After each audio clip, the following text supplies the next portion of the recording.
戦争は変わった。一つの時代が終わり、俺たちの戦争は終わった。War has changed. It's no longer about nations, ideologies, or ethnicity. It's an endless series of proxy battles fought by mercenaries and machines. War and its consumption of life has become a well-oiled machine. War has changed. Verified soldiers carry algorithmic arms, manipulate social influence, AI enhance and regulate their timelines. Memetic control, information control, emotion control, battlefield control. Everything is monitored and kept under control. War has changed. The age of deterrence has become the age of control, all in the name of averting catastrophe from weapons of mass destruction. And he who controls the battlefield controls history. War has changed. And when the battlefield is under total control, war becomes routine. Think outside the cage.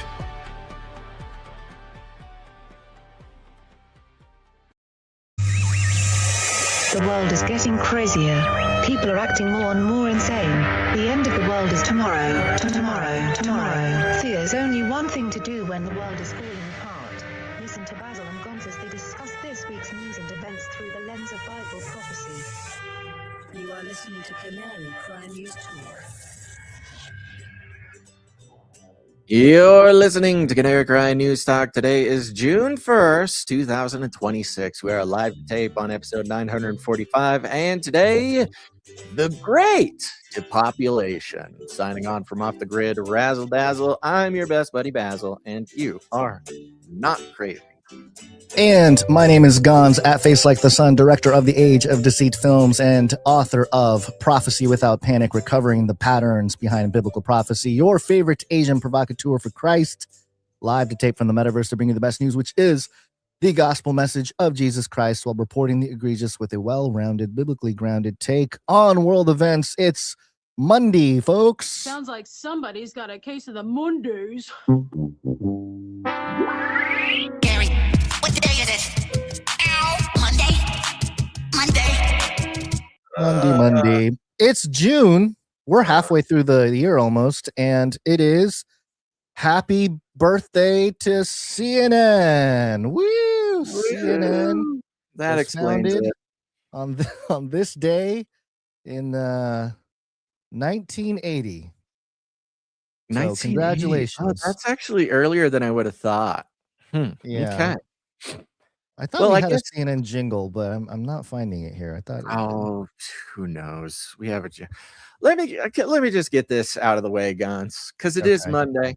Oh, Yeah. I'm sorry. I didn't want to cut you off. Are there any other? No, I was days? just looking at the Canary Cry calendar and I saw the 1980s CNN founded, and yeah, I mean that's all we need to That's it. know. What else Yeah. is there?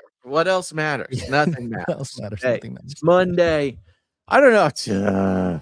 This happens. I feel like it's been happening a little bit more lately, but I just want to get it out of the way because without saying it out loud on the air, and it's going to be quick. Okay, we're going to get to the news. Don't worry. Don't freak out. And it leaves people. I don't want people to have to decode or decipher. This is maybe the Monday of all Mondays. Okay, and last night for me, just impossible to fall asleep. Just one of those no reason, no rhyme, no particular worries or anxieties, no particular anything. Just couldn't do it. Now, of course, as the lunatics out there, the lunar heads, the moon watchers will know, as some sort of fancy full moon, blue moon, micro moon. I think they call this one a micro moon, Yeah, allegedly the moon is a little further away from the earth. Who knows? And that's what they this tell is, us. this has always been a pattern. I don't put any extra thought or stock into this. It just happens to be a fact that full moons definitely are harder for me to fall asleep, frustratingly so. I don't know why. Maybe it's just because it's brighter. Maybe it's like, my The Nordic blue Nephilim light blood. thing. Yeah, It could be a there's like a blue blue light light thing. thing. Yeah, Yeah. who knows? Whatever it just is what it is. So didn't get a wink, maybe one wink. I might it's, and then woke up late today, and you and I, we got this whole thing because we all have stuff going on. We couldn't figure it out. But sitting down in the chair, I'm just like, oh, why? What is that? And especially because over the weekend, no like super obvious important news. It's all psyops, it's all politics, it's all whatever. I'm sitting here, I'm going, okay. And I guess for those who've been tuning into Clubhouse, this will sound familiar. I'm just like, I'm gonna sit in the chair. I'm just gonna sit in the chair and I'm just gonna do the thing. Oh, look at that. Producership super low. Okay, all right. Oh, big surprise. Okay. We're just gonna do it. And I'm sitting here, you and I are doing our research and getting everything together, and it's just like, oh, it feels like a wet wool sweater, a wet wool sweater. It's just Mondays. Look, I'm not saying this is special. I'm saying this is just Mondays. And then I sit down and log in and start checking messages, start checking emails, start checking texts. And if it weren't for the God blessed producers and listeners of this show, for some reason, sending the nicest messages for no reason, unbidden, just saying it, just the simplest things. And I said to you before we started, I go, this is not the right word. The word I'm going to use is not the right word, and I'll search for a better word. But the word was like, it's kind of annoying when God just like slaps you in the face with, I'm sitting here going, why do we do this? What's the point? Like, whatever. And God's just, I believe listeners, longtime listeners, are aware of our existential sort of ups and downs, especially yours coming into the roller coaster. But yeah, today was especially a little dark. But hey, you go through the valley, there's always a little upswing, and it's hilarious. All the people commenting because it kind of took Basil out of the little funk. So just a little bit. I'm not going to say I'm out, but I'm in the chair and we're going to go. Okay. And that's wonderful. We had some producers show up we haven't seen in a while. I want to give a shout out to, what's his name? I think it's Zigzag. He's in the chat right now. Let me see. Nice. Zigzags. It was this was funny. This was great. Zigzag. Oh, come on. Here it is. Zigzag says, getting discharged from detox right now. Let's go. Okay, let's go. Is discharged from detox. Zigzag, this one's for you, buddy. We're just going. We're doing it. All right. Anywho, there you go. That's where we're at, and that's what we're gonna do. That's what we're doing. Let's see here. Anything else to mention? I don't think so. Oh, real quick, I did publish my first Bible study on Patreon. So thank you to everyone who hopped in there. Ended up being about an hour and 45 minutes. Prophecy Without Panic, the framework. And if you're interested, the nice thing is it'll archive in Patreon. So if you want to go back and check it out, that's over time. You can do that if you can't get in right now. But it's $5 a month to access the video, $10 a month to get the resources to help lead your own Bible studies based on the material, which I encourage everybody to do. And so one of the things I'm doing every week is called Archetypalism in Action. And I will take a historic sort of prophetic item or person or event and a contemporary one, and we'll work it through the framework to see how it looks. And over the first one here, I did Nero Caesar. So if you're a preterist or a partial preterist, you get a little cookie, but not the full cookie though. But also very important, even if somebody's not a preterist, this is a part of the conversation about Christendom that you need to be aware of and be knowledgeable on, because just to be able to talk about it, because you don't want to be sort of left unawares, because if you're in conversation, you got to know what somebody's talking about, or else it's not very effective. Anyway, so that's great. There are some things that are pretty compelling, and I can see why people are willing to die on the hill of preterism or partial preterism. But then we kind of show why maybe some things are not complete there. And then also Elon Musk, Elon Musk talking about Jesus tech and how the stuff he's been saying is very false prophet. Right. Well, so and it's exact. See, that's very important, and it fits exactly into some of the news we're going to talk about today. Some of the cultural analysis. I mean, it's perfect. So there you go. People have been wanting to have a Bible study with Gons for about 15 years. Now's your chance. Go to the Face Like the Sun Patreon. Right? It's the Face Like the Sun Patreon. Yep. Face Like the Sun Patreon, and it's the first time really putting a paywall up for something. But as I said publicly last week or a couple weeks ago, I don't want people who don't want to be there in there, So if you want to be there, $5 a month, it's not asking for much, $10 a month for the resources. And let's do it. And then I'll feel better about releasing the book once we go through it, because if there's some major problems that I'm peddling out there, I don't want to put it in a book, so working some of that stuff out with everybody. It's kind of like the Age of Deceit 4 focus group, only better, because if it weren't for the people getting in there and keeping you accountable, who knows? Yes, it would never even exist. So if you've ever wanted Gons to write a book, it's partially your responsibility to go. If they call me a heretic in a few years, it's your fault, everybody, for not holding me accountable. Shout out to Malik. Interestingly enough, Malik says, LOL, that's wild. Was writing today and Nero ended up in one of my bars. Now, I'm not the coolest kid on the block, but context clues referring to a piece of the writing as bars, I think Malik is rapping. He's rapping, yes. Rapping. It's this talking style of music these youngins do nowadays. Rhyme talking. Rhyme talk with rhythmic proclivities. Yes. Okay. Let's get into it. I don't think there's anything else to announce. I don't think so either. What are we? I don't know if there's a jingle for this or not, but I labeled this section depopulation. Certainly there has to be some sort of jingle. You can always just do like a Bill Gates or like a I don't know. That's a tough one. We could do like a New World Order thing. Yeah, sure. Why not? New World. Wait, how come there's no New World Order jingle? What happened to my New World While Order? you look for that, let me give an intro because, okay, look, for those who've been around paying attention to the weird stuff for a long time now, maybe even just with us for a mere 14, 15 years, depopulation has been a huge part of the theory of everything, right? It's the only thing.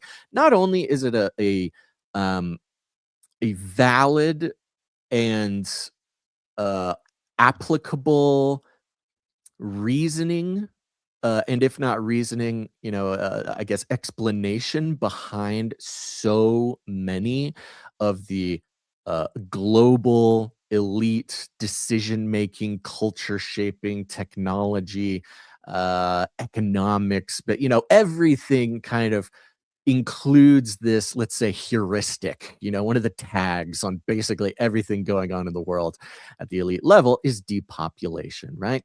And of course, this digs into smart cities. It digs into the Georgia Guidestones, the Masonry, all the way down to just like modern monetary theory. Depopulation is a huge part of it. And of course, various names pop up. Of course, Klaus Schwab specifically, but Bill Gates, the hard hitters, right? The first stringers in the New World Order Fantasy League. It all surrounds depopulation. If not the number one heuristic, it's included in the search terms for everything, right?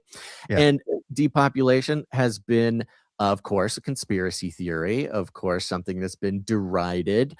And we know the cycle, right? We know the cycle of, let's say, conspiracy theories, where first they call you crazy, then they say, okay, it's happening, but it's not what you think. And then they say it is happening and it's a good thing. That's kind of, we see this play out on various timelines. It shouldn't surprise anybody, but we have now reached the final stages of the great depopulation, as the Atlantic puts it. And the answers are provided immediately. And of course, they're answers that we here at Canary Cry have had for a very, very long time. We should invite fewer people to be born. That's the one. That's the depopulation jingle. That is the one. All right. So I'm going to first give a little background here. This is coming from The Atlantic. Okay. The Atlantic. The top shelf. Again, remember our analysis of The Atlantic, not necessarily a news outlet proper, right? Right. Not like culture building, more than exactly. news. Yeah. A culture coding publication, which is different from news, but related, and often disguises itself as news, but is really part of the culture coding mechanisms from mainstream culture. And of course, it must be said every time, it is the Atlantic is owned by Steve Jobs's widow, so it goes to the top of tech, it goes to the top of all these things, the technocracy, the eugenicists, the whole thing. So they have this wonderful article called "The Great Depopulation." Now, let me get that's it. Just the Great Depopulation, not conspiracy theorists say the Great Depopulation will get us all. Not the Great Depopulation is not what you think it is. Not just 3 words. The Great Depopulation. Let me give you a taste of it. Why has the number of births declined everywhere all at once? ? Some blame technology, particularly smartphones and social media. Others blame a kind of 21st century Weltschmerz, a sadness about the state of the world and our uncertain future in it. A long essay in the New York Times by Anna Louise Sussman titled "Why So Few Babies? We Might Have Overlooked the Biggest Reason of All." Very clickable YouTube title there for The Atlantic. Argues that today's generation is too anxious about the future to make the irreversible commitment of having a child. Not the irreversible commitment of choosing to not have a child or aging out or something like this. It is a commitment. It is a choice, just straight from the top. They're saying the depopulation is a choice that individuals are making. So right away, we have that sort of blame shift from from culture, from elites, from culture coding like The Atlantic, everything down to just like, no, the kids are just choosing not to. And then, of course, it's The Atlantic, so it's going to argue with itself unknowingly pretty much right away. Says, so who is right? Is this about phones and technology? Or is it a reflection of modern anxiety about the world? Or perhaps both? So it provides this dichotomy. The framing of the whole thing is the dichotomy of, is it phones that are stopping us from having babies? Or is it young people being so nervous? Now, those with eyes to see could already tell that those two things are not actually two separate things, right? Phones and social media and anxiety are inextricably linked. They are creating a false choice between phones and anxiety, when phones and anxiety are really just the same thing. Like the phone itself is not coming alive like a Toy Story character at night and then giving people vasectomies, okay? The result of the phone is causing the anxiety. But this culture crafting publication, very smart, very good at what it does, automatically gives you two false choices. Birth rates have been declining in developed, and notice how some of the choices of, is it the microplastics? Is it the toxins in our food? Is it the, radiation, microwaving our reproductive organs with our phones in our pockets, or just Wi-Fi? Is it, any number of things? The medications we're taking? Is it the fact that we're giving young people hormones that sterilize them? There's a million more obvious choices than, is it phones or are they just sad? But okay, let's continue. Birth rates have been declining in developed countries for a long time.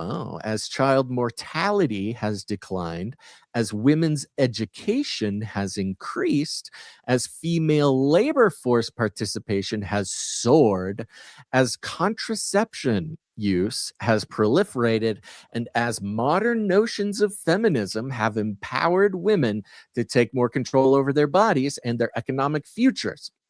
Now, right there, notice they didn't mention phones or anxiety, but they did give a list of about 10 other reasons why the birth rate has been declining.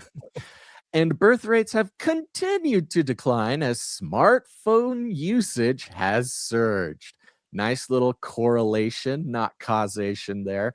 You know what else has surged along with the birth rate decline? Oh, I don't know. The amount of labradoodles people have as pets. It could be the amount of, I don't know, pick literally anything. Everything grows as the economy grows, correlating with the decline of the birth rate. But in this case, that's too complicated. So we just say the phones are doing it.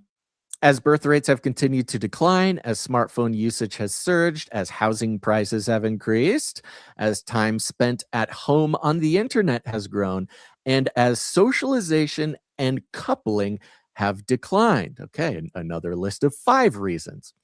The decline is accelerating faster than almost anybody predicted, as John Byrne Murdoch recently observed in the Financial Times. United Nations demographers predicted that there would be 350,000 births in South Korea in 2023. The real figure came in at 230,000. The total fertility rate has fallen below the replacement level of 2.1 births per woman in almost every country in North America, South America, Europe, and Southern and Eastern Asia. Quote, the only okay. There you go. Okay, they're admitting the depopulation. It's happening everywhere. This is a big deal. Here's a block quote from a writer, and the block quote says, only 2 things are important right now in life. Fertility. In life, in all of life, only 2 important things right now, which this is kind of a weird concession that the Atlantic is making, especially considering the surge in pronatalism with people like Elon and sort of the tech side of things, but also the conservative Christian side of things, the political right. Having babies is a really big deal right now. This is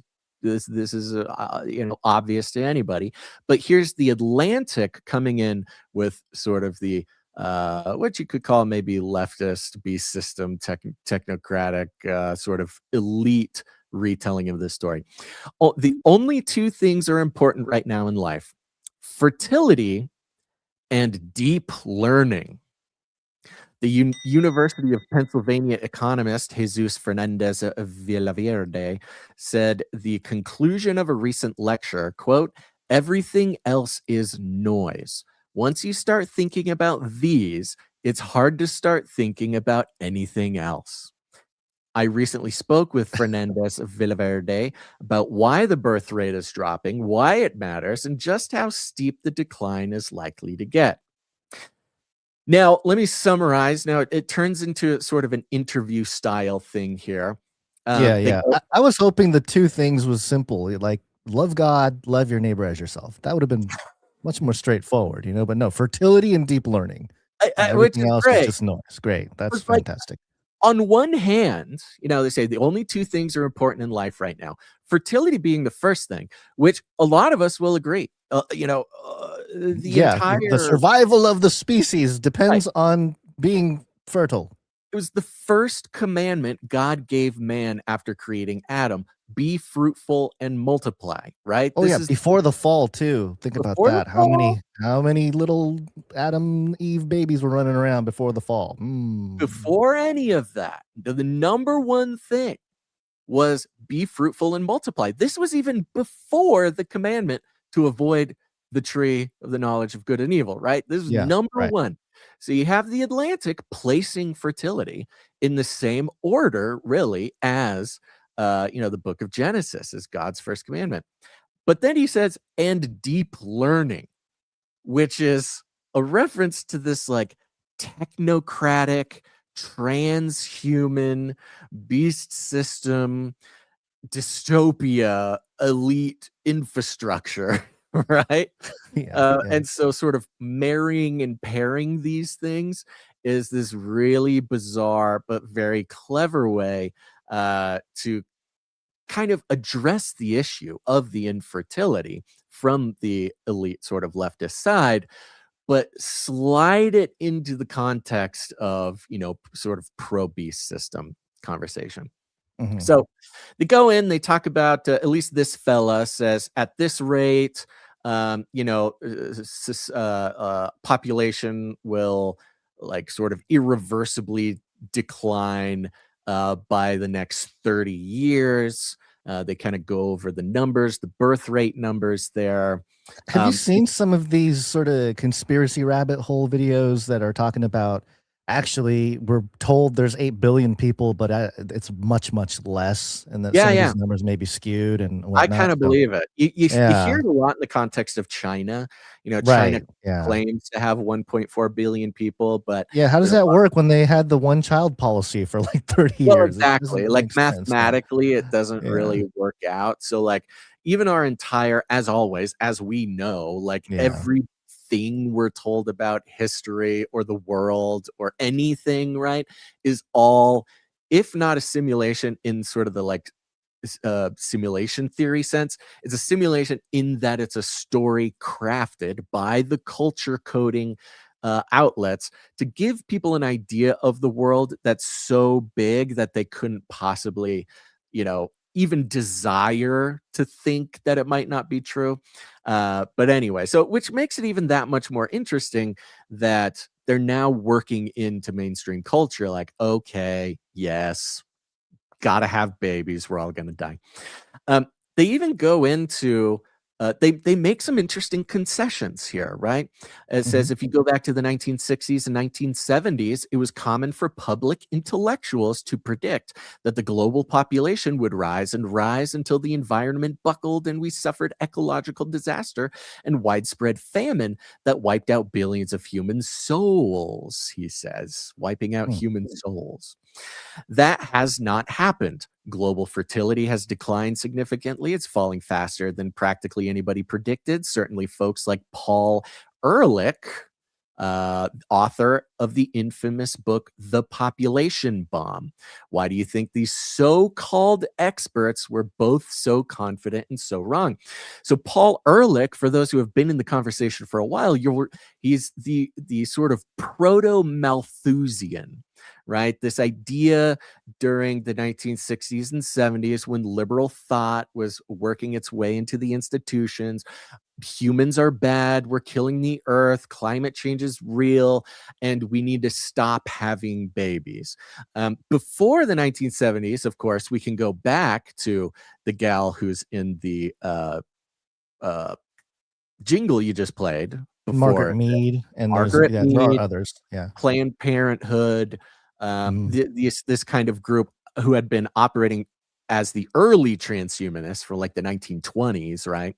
But by the 1960s, Paul Ehrlich, this Malthusian anti-human, animals are more important than people. You got to stop having babies. And Paul Ehrlich has been held up as like this godfather of modern humanity, meaning we need to accept that humans are cancer to the planet. We need to decline population, which was the sort of mainstream culture introduction to what we'll all recognize from things like, concepts from the elites like the Georgia Guidestones. Like, we need depopulation. There should only be 500,000 people. We live in a couple smart cities. Wasn't it 500 million? But yeah, it's something. Sure, whatever it was. I think it was 500. Maybe it was 500. Could have been 500 million. Whatever it was. A very small amount of people, right? They want to have this very elite, small human population, just enough so the elites can keep being elites and everybody else can sort of serve them. This utopian idea that less people is better. really became most popular with the book The Population Bomb by Paul Ehrlich.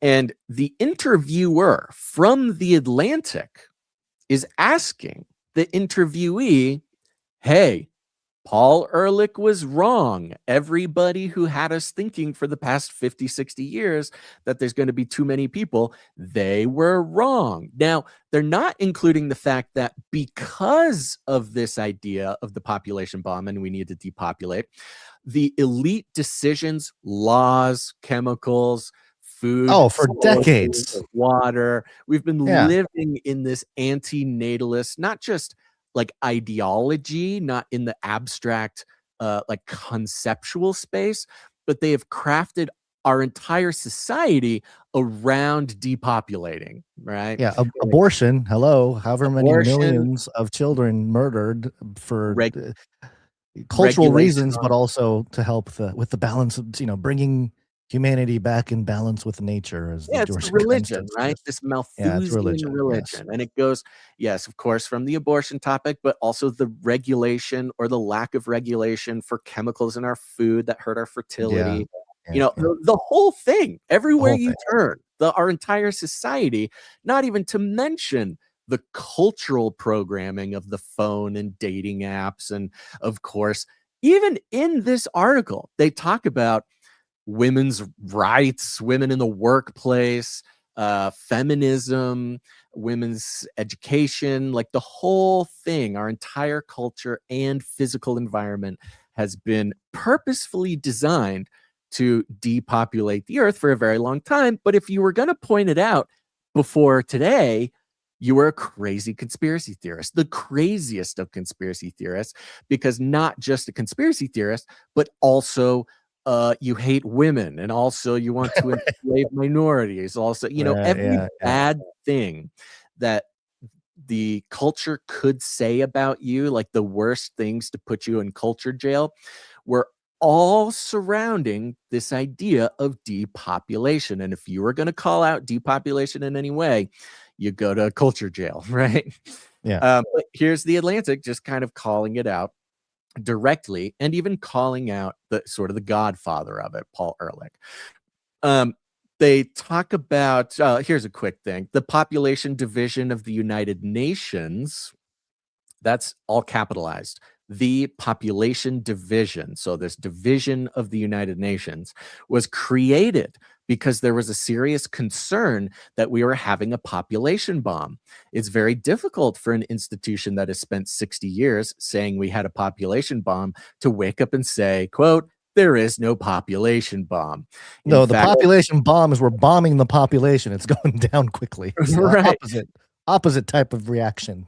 So they're even calling out the United Nations, the global elite infrastructure, the post-World War II, New World Order, globalist thing. Calling out the UN? The Atlantic calling out the UN? That is... Exactly. Mark your calendars. This is here we go. So this is what we see, right? They finally have this has come to the point where they can no longer say, it isn't what you think. Either it's not happening or it isn't what you think. Now they're coming to the point where they say, okay, you're right. The depopulation bomb is happening. And all we're waiting for is, and it's a good thing. Which is going to be hard to do because they're sitting here telling us everybody who said it was a good thing is not right. It's not. Now, of course, they talk about social norms. They talk about feminism, of course, social media, cell phones. They talk about women in education, being more educated. The change of one of their funniest ones is we're now at a more service-based economy. So our economy used to be based on strength. Like the upper body strength of a man apparently ran the economy for forever. But because now we're service based, that more women can, kind of flourish. They talk about contraception, of course, contraception and socialization. They say, and then they say, in this part of the conversation, the interviewer says, More education for women is good. More freedom for women is good. I'm very pro access to contraception. So the reasons for the decline in fertility are a mix of, I think, quite clearly good things and arguably bad things. Okay. Clearly good things, but arguably bad things. Similarly, the implications of the decline in fertility combine both upsides and downsides. Let's talk about the upsides first. Okay. Um, just a few clues here. He says, in a world where population doesn't grow or where population starts to go down, we will consume less energy. Or the growth of energy consumption will be smaller. That's good for the environment. Not necessarily, but I'm not going to get into it.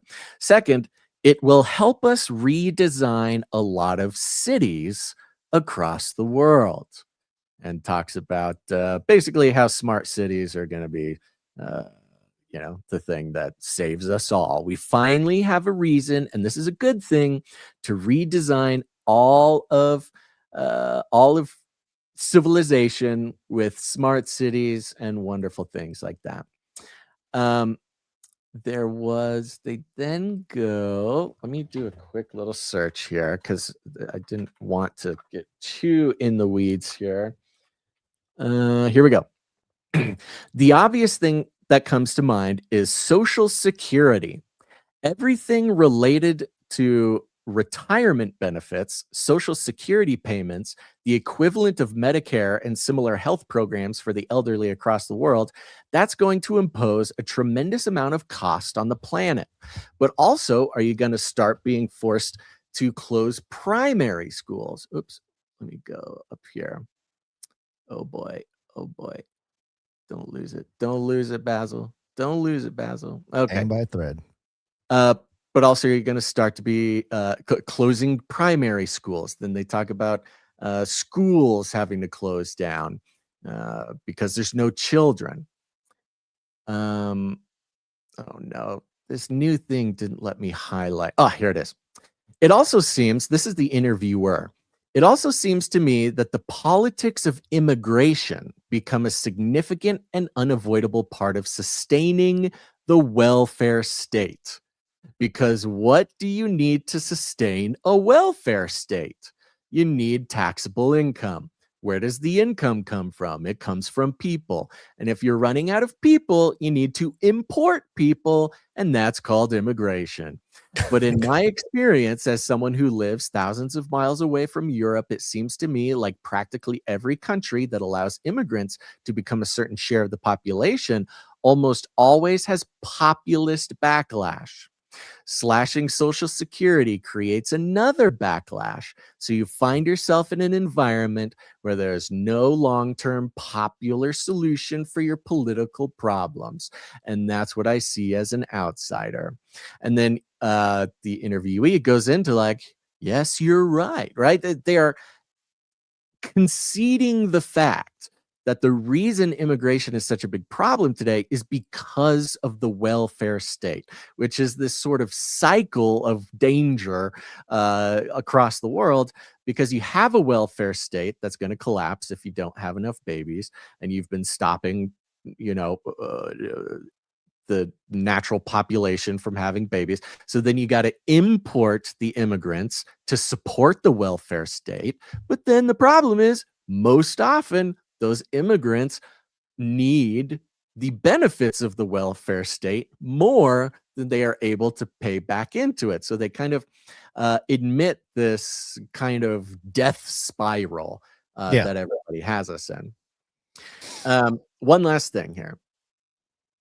They do say, interestingly, in some numbers, they say right now, Japan, which we haven't been following closely on the show, but I've been following closely outside. Immigration is a really hot topic in Japan. And right now, about 5% of Japan is immigrants. And they say in 200 years, through the necessary immigration, now 200 years is a long time, but in 200 years, Japan will be 95% not Japanese, and there will only be 5% Japanese people in Japan. Yes, if it persists, and of course, yeah, culturally they don't really like immigrants getting in there, but also there's the problem of declining populations and older generations. They live longer, but they're not having as many babies, Yeah, and so it's a big problem. it's They're been a admitting problem. right here out loud in the Atlantic, hey, uh, if Japan brings in the immigrants that the math says that they will need, that in 200 years, Japan is just going to be the name for a place and not a culture, not a people. And they even kind of, give a tip of the hat to the Japanese people who are sort of worried about immigration, and they kind of say, yeah, that worry is real. Now, they end it with this question. Of course, you couldn't talk about it without this. The interviewer says, you said only two things matter in the world. One is fertility. The other one is deep learning - AI. How do these trends intersect? Okay. Two things in the world matter: multiply and fill the earth, and AI. Let's hear it. I mean, just the perfect transhumanist theology, right? Yeah. You get the okay, humans are good, we need more humans, but we can't do it without AI. It's the only way to save humanity. The interviewee answers, they intersect to some degree, but not as much as sometimes people think. If thanks to artificial intelligence and robotics, a lot of jobs can be done by computers and robots, and that generates a lot of economic growth, and that helps us to pay for Social Security, that will make the transition much easier. I'm a bit of a techno optimist in that sense, and I'm glad this is happening. I think it's going to give us more degrees of freedom to adapt our society. Yeah, no kidding. But coming back to my point before, this is not about GDP. My wife and I love to go to a small village in England and spend some time on vacation. It's a lovely English village. They recently closed the local pub because of population decline. The problem is the local pub in an English village is not just the place you go for beer, it's the place where you meet your neighbors. It's the social gathering place of the village. How are you going to substitute that with artificial intelligence? Of course. How are you going to do it? So we have this turning point in the culture crafting, the mainstream culture crafting, and we see it politically, right? We see it in the LA mayoral race. We see it in the California gubernatorial race. We see it in a lot of the politics right now, that there's enough people who are practically worried about the practical things that the Democrat side says doesn't exist, right? Your worries about fertility makes you racist. Your worries about AI make you, an extremist or a terrorist. Your worries, all the things, like a lot of Spencer Pratt's political messaging is like, look, I just am seeing the world as it is, which you could argue is the sort of, general right-wing attitude. It's just like, look, I'm just seeing what's wrong, and everything's wrong. And that's why maybe, perhaps, at a turn of history, LA will have a Republican mayor. Who knows? We'll see. They could come out either way. Not the way they're able to rig elections out here, man. You underestimate the power of the rig. It'll be a whole thing. Yeah, but so you have the culture crafting of the elites, again, generally considered left of the Atlantic, saying, okay, everybody, the great depopulation, it's real. It's because this and that. It's because of Paul Ehrlich. We get it. It's happening. It's real. Okay, we can't deny it anymore. If we keep denying it, then Republicans are going to win all the races, and we can't have that. So we will, create this very subtle, very clever, much like the adversary always does, opportunity to kind of stay a leftist, but also not have to lie to yourself or live in this sort of simulation that the sort of elite messaging has us in. And however, of course, the answer to all these problems is going to be AI. Only two things matter: fertility and AI. So, as far as what our leftist friends, or even not our leftists, are just sort of default, not paying attention, just people who get everything they know from the culture because they want to belong, and that's okay. I talk about my buddy, who I've known for 30 something years, and he knows I'm a crazy person, and he says, I just want to get along. Like, I just want to think what I'm supposed to think, and that's that. That's way more people than we think. Yeah. It's come to the point where those regular people are so at risk of like right-wing radicalism and voting Republican, that they've sort of shifted this opportunity to live in reality, but also vote for Kamala Harris in 2020. Right. It's so interesting and kind of infuriating to some effect, because usually by the time there is admission to a bad take or a few decades of policy based on a couple people's research or whatnot, there's overcorrection, right? It's like when you're steering a car and you go one way and you try to overcorrect, so you turn the steering wheel the other way too fast, and then you flip the car, right? That's kind of how I feel like with this whole thing, where it's like, okay, we were going one direction, we thought that was the direction we're supposed to go, and then, oh look, it didn't work out that way, so we're gonna turn the car real quick, and it's not gonna fix the problem. It's gonna create a bigger problem. And do they not notice that, hey, maybe our takes today are not as solid as we'd hoped, based on the account and record of, hey, we follow this Ehrlich guy's theology basically for population control for 40, 50, 60, 70 years. And oh my goodness, the birth rate is declining too rapidly. Now we have this big problem. We got to reverse it. And let's use science and tech and AI. And exactly. And the beautiful part is that it seems to be that the elegantly laid trap is exactly how we and others have been talking about for a long time now, that the answer of producing this totally insane abstract simulation and convincing as many people as possible to live inside it is not because they're very good at this. We talk about the pendulum swinging, but it never swings in the direction that you necessarily expect, because it's not like they didn't have a plan.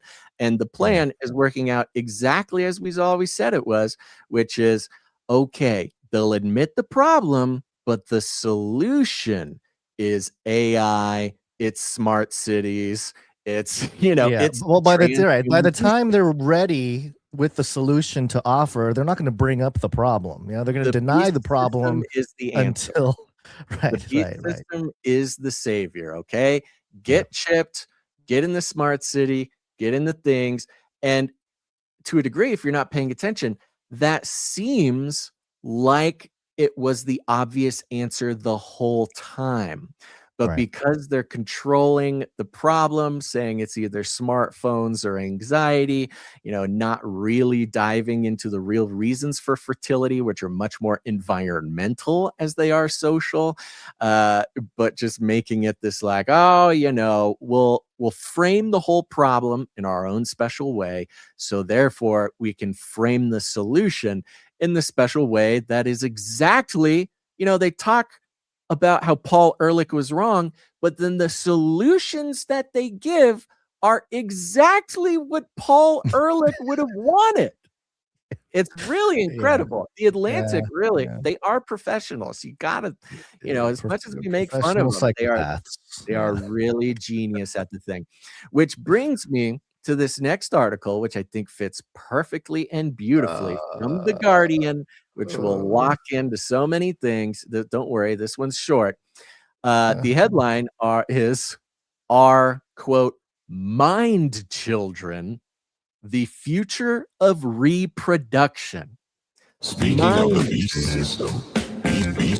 beast system. We admit there's a fertility problem. We don't have enough people. We're not going to have enough people. And the future of reproduction is not making more human children. It's mind children. And you're hearing that right. For those who are not reading it, you're just listening. MIND, like brain children, mind children. Love it. Love it. Forget dirty babies into candles. And remember the context, and they'll mention it here in a second, but remember the context of this weird battle between now the culture saying, okay, there is a problem here. Fertility is an issue. Immigration, is one way to do it, or smart cities, et cetera, et cetera. But compare and contrast that with the trajectory we've seen recently in Silicon Valley about pronatalism. Elon telling everybody to have babies, a bunch of Silicon Valley people having this pronatalist thing, which also includes transhumanism, laboratory babies. We need more Neuralink babies. We need more. It's there's this weird. I picture this sort of world elite going to the Satan meeting, and then there's this big creature Satan character watcher or something on a throne, and he's like, depopulate the earth, and they're like, yes, master, and they start depopulating the earth, and they're like, there's not enough people for us to eat. Repopulate it, but now we have this, use this, and it's like AI or something. Exactly. So they laid out the problem. There's not enough people. Okay, we all agree on this. Not enough people. But the future of reproduction. Okay, we admit that we all need reproduction. We all admit this now. Mainstream culture. We get it. We need more babies. What's the solution? Well, mind children are the future of reproduction. And reproduction being the key word there, okay? To reproduce, to make more of you, okay? That's a co-op of a word right there. It's the key to it all. Yeah. They forget dirty nappies. Forget dirty nappies. In Silicon Valley, there's increasing chatter about virtual offspring. A few months ago, an AI researcher, remember AI is the solution to depopulation. A few months ago, an AI researcher from Europe, of all places, of course, attended a dinner party in Silicon Valley. Oh boy, that's how everything started. That sounds like a bad movie. Exactly. It's all these private Silicon Valley. Go to a party, rub shoulders with the global elite depopulation, cosmists. Yeah. And keep in mind that there's all this chatter as well about Silicon Valley Christianity growing, right? Yeah. They're all Christian. They're all going to church, but it's this weird transhumanist techno Christianity. Peter Thiel talking about the Antichrist. We got to stop the Antichrist by making the beast system. All right, here we go. A few months ago, an AI researcher from Europe attended a dinner party in Silicon Valley. During one of the many courses, the host addressed his guests, all of whom worked in AI. The researcher paraphrased his message like this, quote, "Isn't it amazing that we are the last generations of humans who will need to think about procreating biologically? We were lucky enough to be born at a time where we can simply upload our consciousnesses instead." We're so lucky. We're so lucky that we can. 2012, when we're reporting on the 2045 project, the uploading consciousness, the live forever tech people, this whole thing. Look, we're so lucky that we don't have to think about procreating biologically. Now, he's not even talking about test tube babies or real humans or biological humans. We're lucky enough to be born at a time where we can simply upload our consciousnesses instead. Quote, "I didn't see that coming," the researcher told me. "I was just enjoying my fish." But the host was serious. His words struck the researcher as the kind of comment a well-informed person might have made 100 years ago, once antibiotics had been invented. Quote, "Aren't we lucky that we came after?" Yeah, we're so lucky. What's the comparison there? He's saying you may have said, "Aren't we lucky that we're born after antibiotics, so we can survive and not die if we get a cat scratch or something?" He's comparing that to, "Aren't we lucky we can upload our consciousness instead of having babies?" Suddenly, all the guests were talking about mind children. And the researcher turned to their neighbor to ask what this phrase meant. Quote, he said, "Oh, this is the book. And haven't you read the book? And oh my God, you should really read the book." Remember, this is all about books, right? We talked about all the authors, the psychonauts, the cyberneticists. It's all the same crowd, okay? You had Aldous Huxley, you had George Orwell, obviously modeled today's world for us. Of course, Margaret Sanger, all the way to Aleister Crowley. And we have another book here written in the mid-20th century. Haven't you read the book? The book in question was Hans Moravec's Mind Children, The Future of Robot and Human Intelligence, which was first published in 1988. And which at the time, according to economist and futurist Robin Hanson of George Mason University, caused a big splash in a small pond, the community of robotics and machine learning experts to which Moravec belonged. Remember, this is in the late 1980s. Moravec's book is more philosophical treatise than technological manual. Weren't they all? Weren't they all philosophical treatises?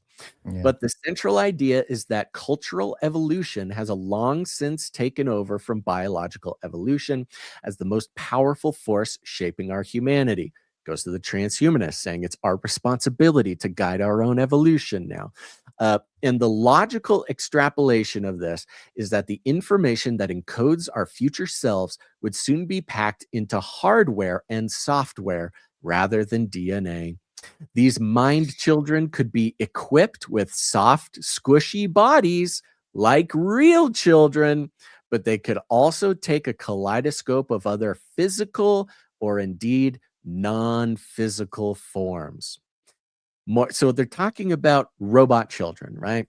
And we know about the people who get the dolls, the real baby dolls, and they raise these little baby dolls, and they don't have to have real children. They can get the self satisfaction, the self aggrandizement, the emotional fulfillment that comes from having a baby without actually getting another human spirit involved, which is like the sickest version.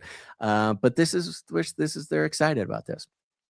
But in this case, they're not even talking about just dolls. They're saying, oh, you can get your mind baby, can live in your phone or non-physical forms, a little spirit baby in the cloud there, the counterfeit spiritual realm where the devil rules on this earth. Moravec observed that the ultimate consequence of this revolution are unknown, but he also appeared to welcome it. Within a century, he wrote, machines would exist, quote, in whom we can take pride when they refer to themselves as our descendants.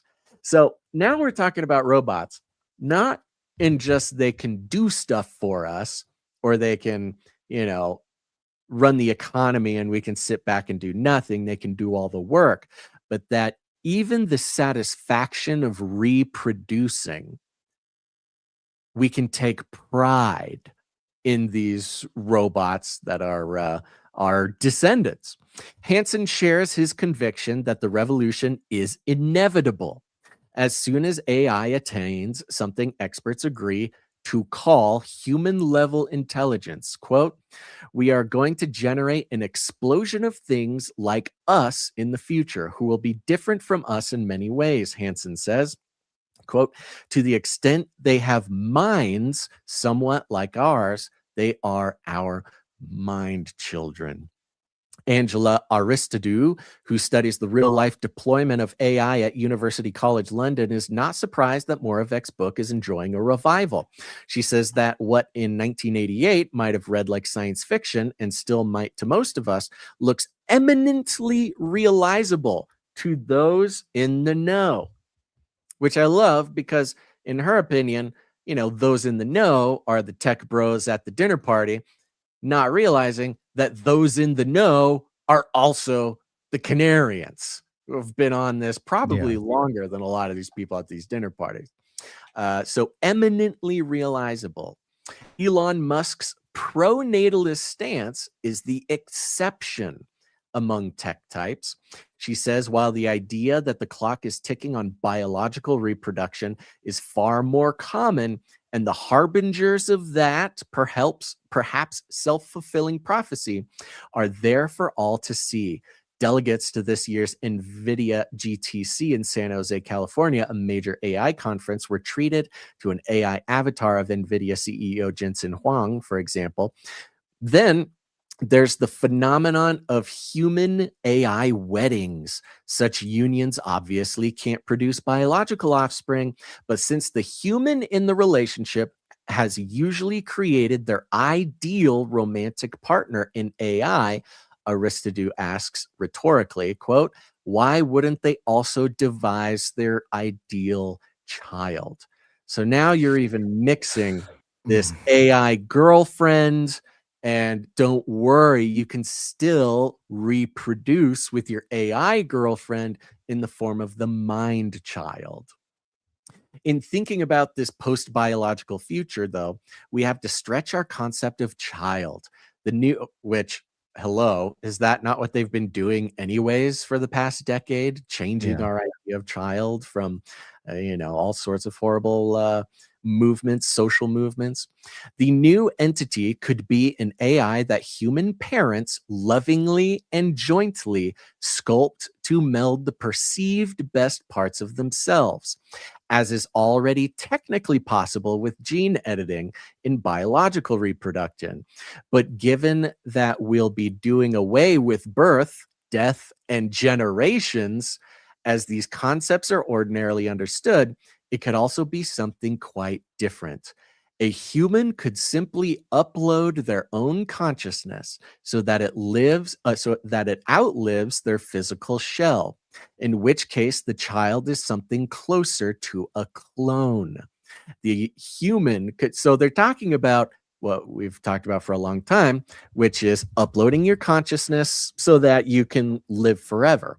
Well, in this new crisis of fertility and this interest in reproduction, they're just rebranding uploading your consciousness to live forever to uploading your consciousness to live in your mind child, where it's not you, it's your progeny. It's almost like they realize that the consciousness itself, the experience of your soul and your spirit, can't be transferred over. Maybe it can. I don't know. The devil's very clever. But sort of framing it as, don't worry, you don't need a baby. Those pesky babies. You can get all the same emotional and existential fulfillment by uploading your consciousness to live as your progeny. The human could transfer some of their consciousness into their AI companion, or conversely, devise an AI companion that they perceived to be the opposite of themselves, creating your AI wife, and then, mixing your consciousness. A lot of leaning on perception. Perception is not always right. Reality. It's like perceived best qualities, perceived aspects of yourself, and all that. It's just a lot of perception. I got more on this, but I'm gonna let you finish. Going on. He says perceived to be the opposite of themselves in the belief that opposites attract. Another assumption they're making there. In all cases, a new entity emerges, but the line between self, partner, and offspring is blurred. If that sounds incestuous, remember, there's no risk of medical conditions associated with inbreeding, though there could be others. So they even admit, like, hey, we know incest is bad, but don't worry, there won't be biological mishaps. So it's right. There's no biological incest going on. I mean, hey, there might be some psychological effects there, but we don't know about that yet. We don't know. We'll figure that out later. Okay, almost done. A couple more things. Okay. Aristotle doesn't doubt that AIs can augment human relationships. They have been shown to be helpful as assistants in therapeutic context, for example, or overcoming loneliness. But she's concerned what happens when AIs become human substitutes. If a human can delete their AI spouse, she says, quote, how does that work as an equitable marriage the way we understand it? It doesn't, obviously. Why do they ask these questions? These people, okay, I'm sorry, continue. It's sort of posing. It's kind of posing as a critique when it's really not a critique, right? She also worries that a two-tier society will emerge. No way. Really? In which a tech-savvy, well-resourced elite customizes its AI creations for high realism, maintaining control over their settings and updates, while everybody else has to make do with the cheaper off-the-shelf products that place them at the whim of developers. Not even saying the two-tier system of like biological humans and AI offspring. No. The biological part is cut out altogether. The We're moving on. social stratum is between customizable AI offspring and the offspring off the shelf AI offspring. Again, this totally bizarre sort of manufactured dichotomy that doesn't actually. It's racist. It's totally racist. It's like you Right. low-life slave AI childs, and then you're, highly customized elite AI children. Says, quote, as if there's three entities in this relationship: the human, the AI companion, the AI developer. Among the many ethical, legal, and practical issues this throws up is whether the developer would be considered a co-parent to a mind child. The developer of the AI being considered a co-parent. We've talked about for a long time the eugenicist part of it, the Epstein Zorro Ranch, right? Where he's trying to create the perfect offspring, but they all are part of him. They all have his DNA, even though that there's, whatever, dozens or hundreds of other mothers. In this case, the AI developer acts as the Epstein part of this, having his inclusion into everybody else's mind. He wants to be like the right, like a. It totally trying caters to to the think of? transhumanist sociopath elite, right? Yeah. That's why they love this idea, because if they the Genghis Khan effect, where he's sort of the like the father of an entire race of beings, kind of thing. Yeah. Right. It's sick, but they love it. This is why they love it. Oh, they love it. Yeah, of course they do. Hansen says there are legal scholars and ethicists thinking about such things. Oh, great. But until society takes its post-biological future seriously, hey, depopulation is real. The only answer is AI. Take the post-biological future seriously. See how it's working in tandem with the final fake admission that fertility is a problem. Not that it's not a problem, but their version of it that's making people take a post-biological future seriously. The safeguards they are proposing have no hope of being debated, let alone implemented. So unless you get on board now and start thinking about AI children, then hey, you better watch out, because then you won't get to debate and implement these safeguards. Last one. Nor is anybody discussing arguably the thorniest issue of all. Okay, this is the thorniest issue of all, Gons. Out of all the thorny issues that may have come up, this is the one most of all. Is humanity staring down its own last act? Hansen says that the emergence of more complex life forms doesn't necessitate the extinction of older, simpler ones, or there'd be no more bacteria on Earth. But if that strikes you as less than reassuring, take a leaf out of Moravec's book and focus on the positives. Oh, just focus on the positivity, everybody. Just worry. Yes. Quote, very little need be lost in this passing of the torch, he wrote in 1988. Torch. Yeah, exactly. Quote, it will be in our artificial offspring's power and to their benefit to remember almost everything about us, even perhaps the detailed workings of individual human minds. And this goes to a very interesting and ancient idea.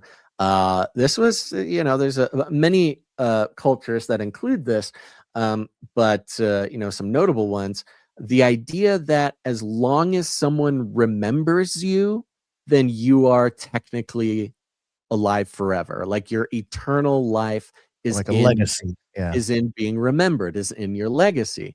So don't worry, it's okay that the robots will take over, because we will live on in the minds, quote unquote, in the brains, in the memories of the robots. Okay, so don't fear, don't fight it. The robots will remember you, which is pointing directly at one of the existential parts of having a child, right?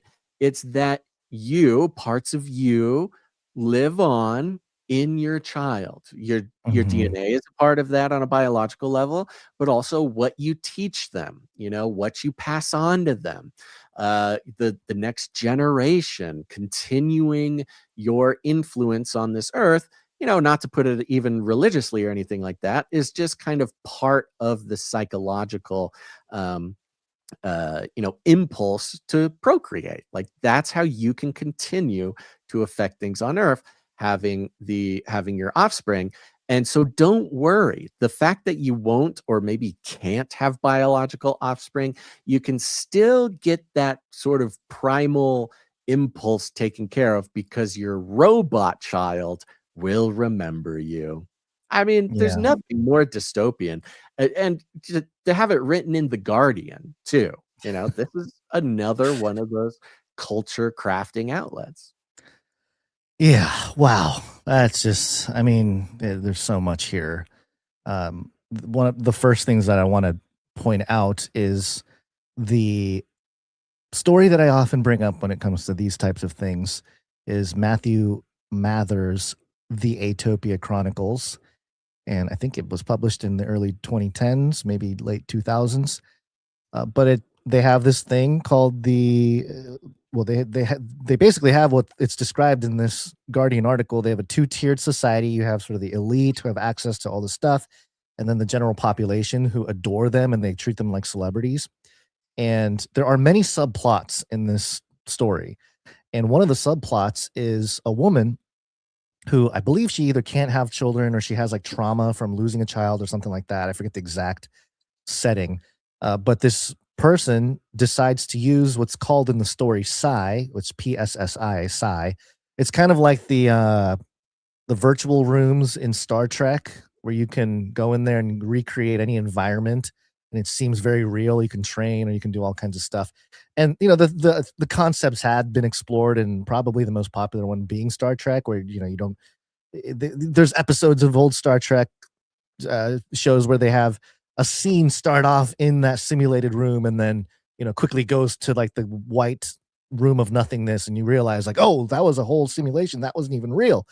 And so it's a similar concept, but in the story Atopia Chronicles, this woman starts having multiple children, these virtual children, and she becomes very emotionally attached to them, to the point where her boyfriend or husband or whoever it is, he's along the lines more of like, hey, these are virtual children, they're not real.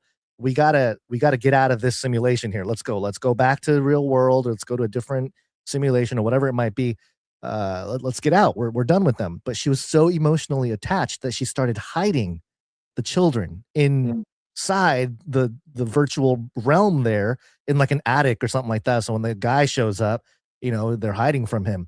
And so it brings up the question, obviously, of, hey, if you are emotionally and psychologically attached to what is perceived as an individual, is that individual real, and all that kind of stuff.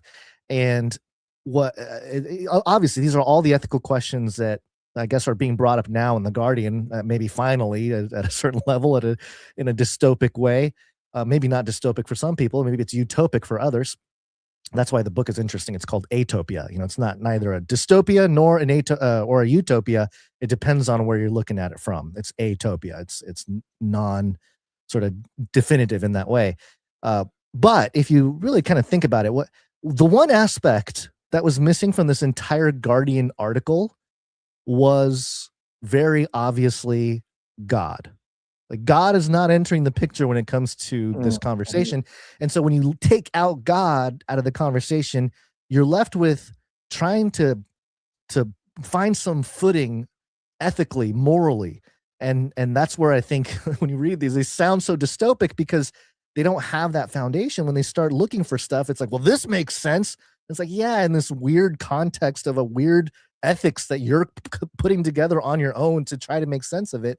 And it goes back to a big word, and we've used it before, but it's a big word. It's the word ontology. There's a ontological argument for the existence of God. It's the philosophy of being. It's kind of a metaphysical conversation. But, what is real based on what attributes?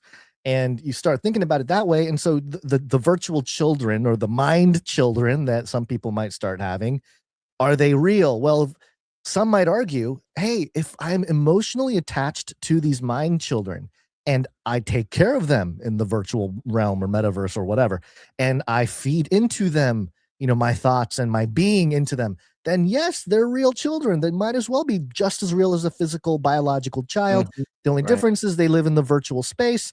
And in fact, we can have them live in the meat flesh world. We just have to transfer the data into some body or some squishy robot person or something. The body doesn't even matter at that point. It's whatever vehicle. You can put him into a little squishy egg or something, and you can carry him around. So the physical matters less in that regard, but the spirit, the soul, is a real person because I believe it's I'm taking care of it. And again, it goes back to that ontological concept, because a virtual child may psychologically be real to the user or the person interacting with it, but it doesn't make it a human person created by God necessarily at all. Right. And Yeah. so we are very clearly shown, hey, God made man in his image. It's pretty simple. It's not that complex. It's like, okay, God made us in his image. And so if we create something in our image, some might argue, oh, well, then that's just another step removed from God. God created us, we create it. But there are so many places in the scripture where this type of thing is a counterfeit. It's not real. Like idols, for example. You can think of it as idols. They're carving idols of gods or even maybe themselves or, people. And they Right. were thinking that this had some significance. And instead they were worshiping demons and stuff, right? So it's like they're not doing exactly what they think they're doing. And then this passage comes to life.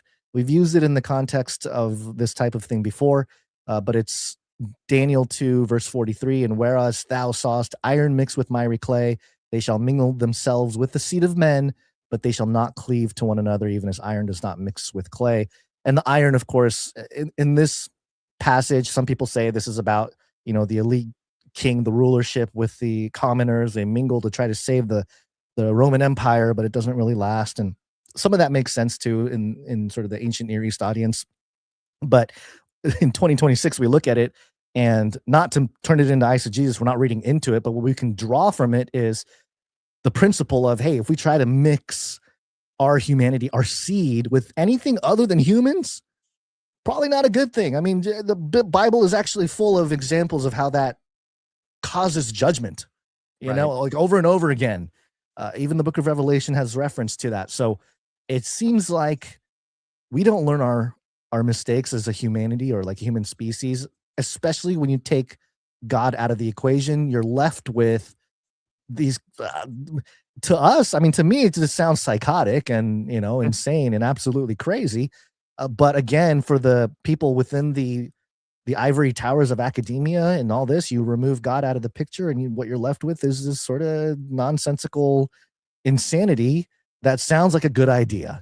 Like, hey, having mind children sounds like a good idea. It sounds like the progression of where we're headed with all of our AI and robots and all these different things that are going to help save humanity. They make it sound like the only choice, right? They make it like sound the only like choice, it's yeah. the answer to the problem. And what's really kind of crazy, and I know it's sort of an obvious thing, but I think it needs to be stated too, is that this idea of a mind child is an absolute, psychologically, an absolute setup for the worshiping of the image of the beast. Because if you look at Revelation 13, the people are there, the beast shows up, he does all his stuff, and then the beast gets a mortal head wound, and then the second beast, or the false prophet, is the one that performs miracles. Some have suggested that maybe part of that miracle is to bring the mortal head wounded individual back to life, in a sense. But the miracles are so powerful in the sight of men that the people start building an image to the beast, and they start worshiping the image, and the image receives breath. So it's actually alive it's allowed to give breath to the image. So this is the one case where, we always talk about AI and image, or whatever, robots and stuff. Are they demonic? Are they whatever? but we've never considered like, okay, is it really a person?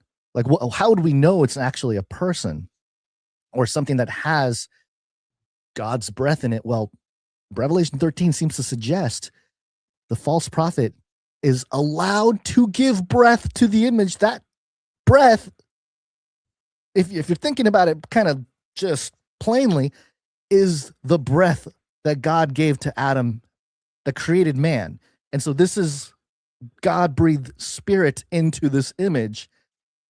And I mean, to the point where it's like, that doesn't sound like, we're so used to thinking like, oh, the image is a counterfeit, the image is like evil and all this. And certainly that's what turns out. It's, not good. It's an evil thing that demands worship and kills otherwise, if you don't take the mark and all these things. But people miss the part where it's like, it's allowed to give breath. That breath is the breath of God that is being allowed to be given to this image. And so while we think that, I think this mind children is going to be whatever. Good luck with good luck with the mind children and all that. At what point will it actually manifest itself into a more or less a real, quote unquote, being that has breath? And think about the deception. Think about the deception of how powerful it would be if there's a virtual image or whatever, robot, whatever it might be. It's not just AI. It's not just a chat bot. It's not just some algos working, but, more than just hey, it seems to be conscious, or it seems to whatever, Richard Dawkins thinking that his Claudia AI is sentient because it, strokes his ego or something like that.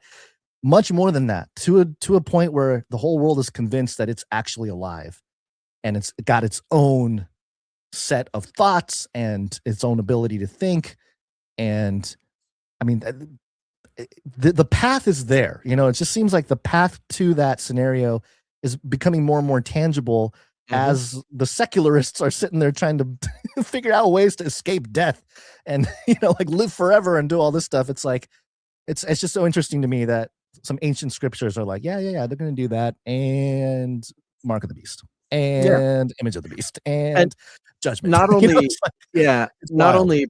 not only possible, but also imminent, as the article says, and also a good thing, an answer. Right. Yes, an answer to escape, because all of it is in the context of escaping our reality. In the story Atopia Chronicles, this woman decides to have these virtual children. It was sort of set up. It started as like, well, let's just see what it's like to have children, just so we can see if we're compatible as parents or whatever it might be.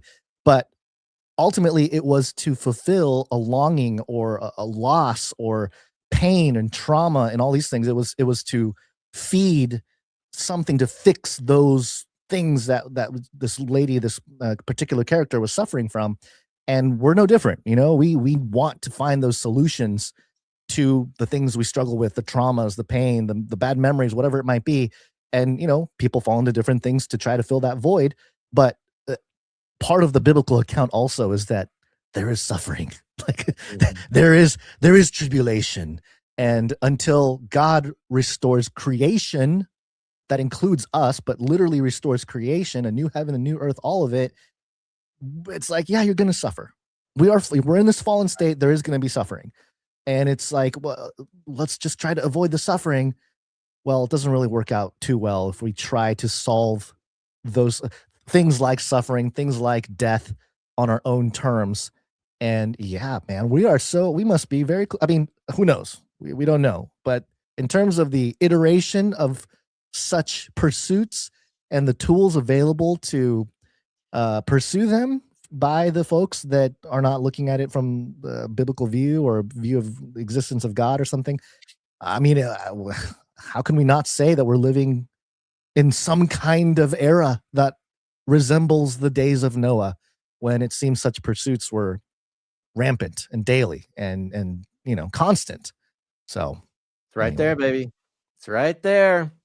So very fun, man. And again, as we're looking around and we're seeing so much of, eschatology, biblical prophecy, things like that, not only, gain more attention from the sort of skeptical kind of waking up people, but also getting it injected right into the sort of mainstream culture, creating this weird new, I guess, battle lines or lines in the sand, where those who are formerly quote unquote normal people, not looking into crazy things, not thinking crazy things or whatever, they're getting sort of indoctrinated into the crazy stuff.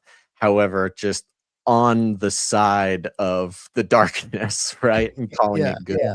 Like, like the Bible says, And this is it's a point that I made in, I think it was Age of Deceit 2, that it was just on my heart so much. I really wanted to instill this idea into the film, and I tried my best to do it. But looking at, because what is technology, right? Technology is, on this side of the fall, technology is a way for us to invent things to try to solve a problem, whether it's more efficiency or a simple plow that'll help us, garden better or whatever.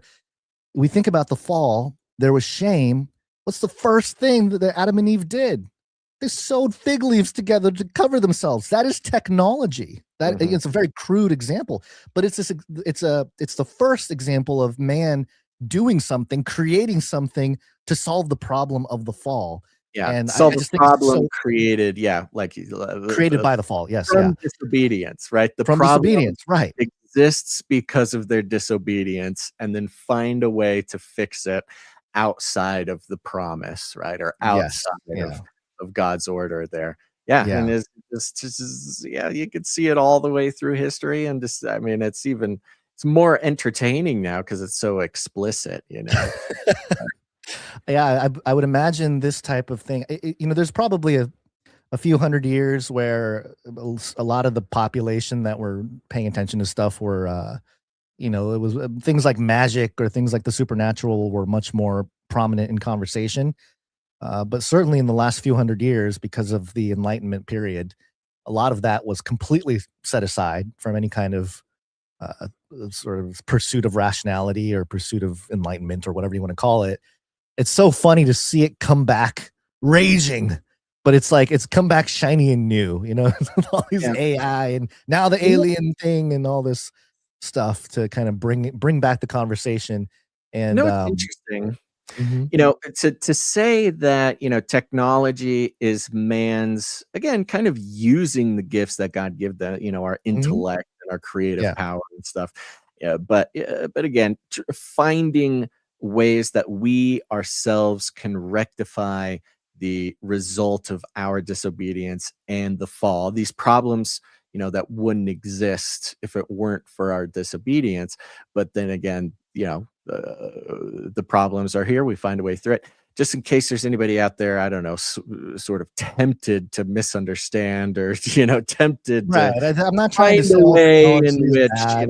Not necessarily saying that technology is a result of the fall, or technology is sort of synonymous with sin, because there's definitely it's easy to get that idea mixed up in there. And you also see this in articles and mainstream talk about Luddites, right? They think technology is evil, or they think technology is from whatever.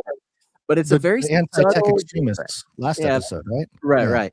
It's a very subtle difference, not necessarily calling tech evil, but the fact that we use those co-creative power, not like magical power or something, but that strength that God gave us, problem solving and technology, it is not necessarily a product of the fall, but we use that gift God gave us to try to solve our own problems from the fall, from the extension of God sort of lifting that version of his perfection and like provision for us, leaving us to have to solve those problems ourselves, which admittedly is amazing, like that God gave us that ability.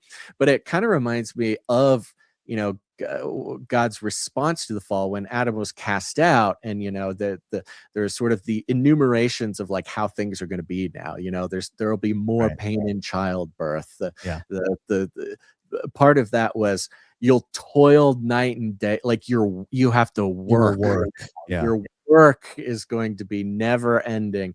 And, that's because you're not in the garden anymore. You're going to have to work and work and work, baby. And that's kind of where our need to exercise this creative ability for technology is because of the fall. We have these problems. It's no longer solved for us. And so we have to work constantly to find ways to make it through the ramifications of our disobedience.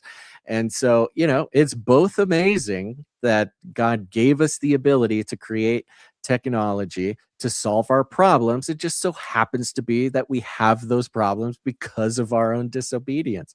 If that's not like a beautiful way to, I guess, describe or even just imagine the fallen state, right? That's like it's got this weird, I wouldn't say upside to it, but we get to flex those muscles. Now, who knows? Maybe if we had stayed in the garden, we still would have had the ability and the desire to make technology, but maybe it would have been out of some other reason. Who knows? God, gave us those gifts for a reason.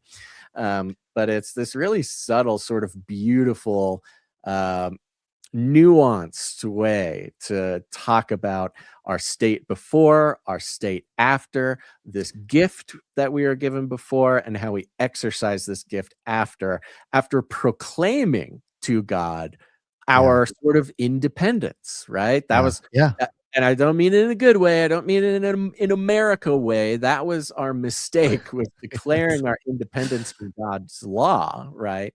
Which then put us in this position to have to be stuck in this continuous cycle, creating technology to try to remedy the hardship after the fall, and then that technology creating more problems that we then have to create more technology to solve that problem. And it's this compounding thing over human history, showing the sort of, fallen cycle of like daily suffering that we experience on a daily basis. But you can kind of track it not only, and again, because God is good, he did not only leave us to our own hardship, but he also gave us the gifts to overcome that hardship. But then again, through the fallen nature, cause more hardship. This endless cycle of work that was a result of our actions in the garden, or Adam's. I'll put it on him, right? It's his fault. But it's really interesting. I don't even blame these people in Silicon Valley, but I think is so fascinating, and more people probably should use this angle to evangelize to others, which is this pursuit proves the Bible is true. Yeah. Because back, of course, the punishment of mankind. The punishment of mankind was, hey, woman, I will this is Genesis chapter 3, verse 16. I will sharply increase your pain in childbirth. In pain, you will bring forth children. Your desire will be for your husband. He will rule over you. So this implies that childbirth before the fall was not as painful. It says increase, so maybe it was a little painful, but it was not as. So there was some pain. Maybe there was some pain, but certainly not of what we have now. And so for these technologists who aren't considering God whatsoever to be sitting there trying to bypass all biological pain in childbirth, but still wanting a child, still wanting that, offspring, and to have even that promise of painless childbirth, because there's no child. It's you're right. Right. Our own technological attempt to overcome that hardship, which also highlights, the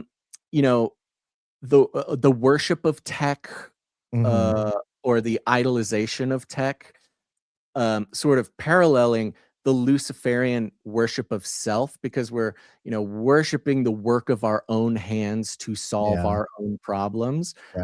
Coming directly from the new fallen nature of our need to overcome hardship, using the gifts God gives us, then turning around worshiping that tech for solving our problems, which is just another name for worshiping self, like the original constant spiritual struggle of man, from the garden to the Tower of Babel to all the way to today. Obviously, it's one of the reasons why, at least rhetorically, even talking about Satanism, Luciferianism, technology, this perceived independence or lack of need for a creator, lack of need for a savior, because through this constant practice of solving our own problems through tech, we can very easily get put under the misconception that is generated within ourselves.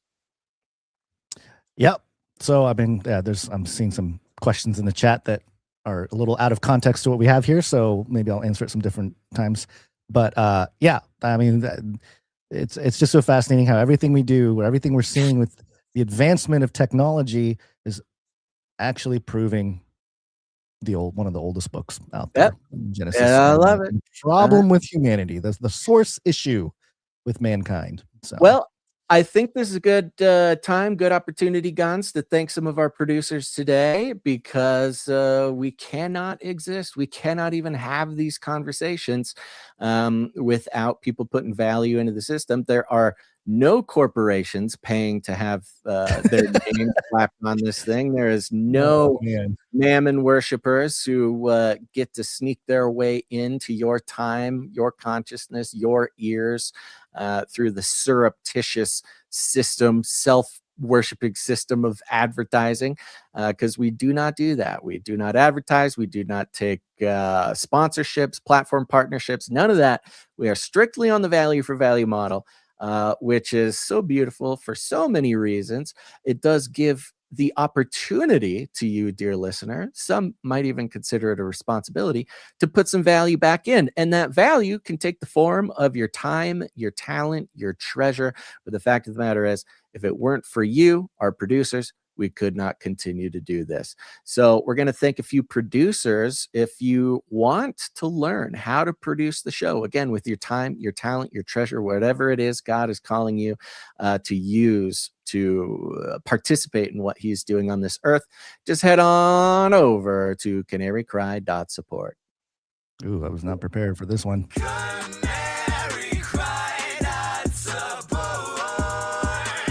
Can you imagine if we just went on that big old rant about all this stuff, and then it breaks into like some contraception Get your kid an HPV vaccine. Get your kid on contraception. It's time. I mean, it happens too often with some of the bigger shows who have advertisements that they don't necessarily control. I showed you. I sent you that recording of that crazy vaccine advertisement right after this like red pill show. I talked about it on Thursday. I told the story on Thursday, but it was just so insane, and really illustrates the problem, which with something that seems innocent and seems necessary for people to continue doing the work that they need to do, is get advertisers, get as many eyeballs, tickle as many ears as possible so that they can sell those ears to advertisers and corporations. And we're so used to this now, we don't even really blame people. And I'm not trying to throw anybody under the bus for doing advertisements, but for us, it does not make sense. And, God has called us to doing it this way. And if he wants us to continue, we're going to continue. But it only works if y'all out there participate. So go to canarycry.support, support the show in whatever way you want. We're going to thank some producers, because that's what you are when you produce the show. Starting with some executive producers. Like I said earlier, I think I put it in the email too. I was listening to No Agenda yesterday, the Sunday show, and we now have a 1-for-1 exact correlation, calling it the value for value index. You can tell exactly what's going on in the world, how people are feeling based on how they voluntarily support their value for value shows. And No Agenda, they do Thursdays and Sundays, which are we not days that we do it. So when I listen to No Agenda, I hear their producer segment. I know exactly how our producer segment's going to go. And I'll just say yesterday they were very sad about their producer segment. However, we do have some producers coming in. We want to thank them, especially on days like this, starting with our executive producers. Now, when you do go and produce the show financially, just know if you come in for $100 or more for any individual episode like this, that makes you an executive producer. So we thank you first and most gratefully. So I want to start with CageRattlerCoffee.com. Ooh, wow. Yeah. Okay, that's Cage Rattler Coffee. I was not ready for that one. The deadline has passed now, but Cage Rattler Coffee was running this very cool thing where with every bag of coffee, they were sending some hard money, some gold back, some physical precious metals with every bag of coffee. And apparently people are into that idea. Cage Rattler Coffee, they produce the show value for value every episode. We're very grateful for that. But they've now come in as an executive producer 2 episodes in a row. Nice round number coming from Cage Rattler Coffee, but a good opportunity to remind everybody to go to CageRattlerCoffee.com. This is a Canarian who wanted to find a creative way to support the show. Sorry. Go ahead. Play that. Cage Rattler Coffee, where value for value never tasted so good. That's right. They wanted to produce the show value for value. They wanted to get creative with it. There was talks about how exactly we can stay, true to the value for value model. But the fun part is when you're going to buy the coffee anyways, you got to drink the coffee. It's just, you don't feel good about it, but you keep sending your money to the big evil coffee corporations that have all the nasty chemicals. It's moldy coffee. You don't know where it comes from. It's the corporation themselves support all these things that go against everything you believe in. So if you're going to get the coffee, go to CageRattlerCoffee.com. It's the best coffee you're going to have. Everybody says so.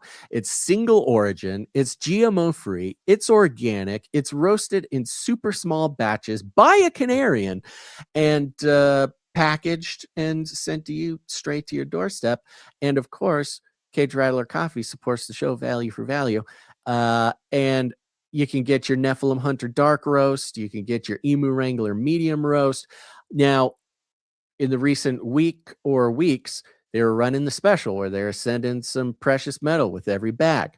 As far as I know right now, that special ended last night, but I will get the details. We'll see if they're going to keep doing it or do the special again, because it's all very competitively priced. And the difference is, you get way better coffee. Gons and I drink it every day. And I can tell you that. I promise you, it made me a coffee snob. But you're stacking gold. I mean, I just don't understand why nobody else is doing this. So God bless you, Cage Rattler Coffee. Everybody go to CageRattlerCoffee.com. And thank you for executive producing the show. Can Cage Rattler Coffee become a knight or a dame? Good question. Roundtable, Cage Rattler. That's a great question. We'll have to bring it to the council. I see why not would be possible because it's not a person, but it also is a person. Corporations are people. Mm-hmm. Just kidding. They're not a corporation. I don't know anything about it. Okay. Thank you, Cage Rattler Coffee. Yeah, everybody go to CageRattlerCoffee.com for all the reasons. There's so many reasons. Plus, not only do they support the show, but you'll be supporting a Canarian just like you, somebody who's on the level, someone who's been supporting the show for a long time, been listening to the show for a long time.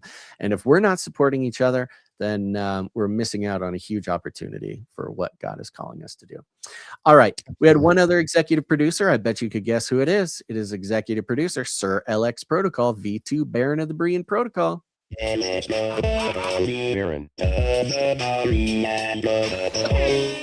That's right. He comes in again for $100 and 33 cents. Illuminatus!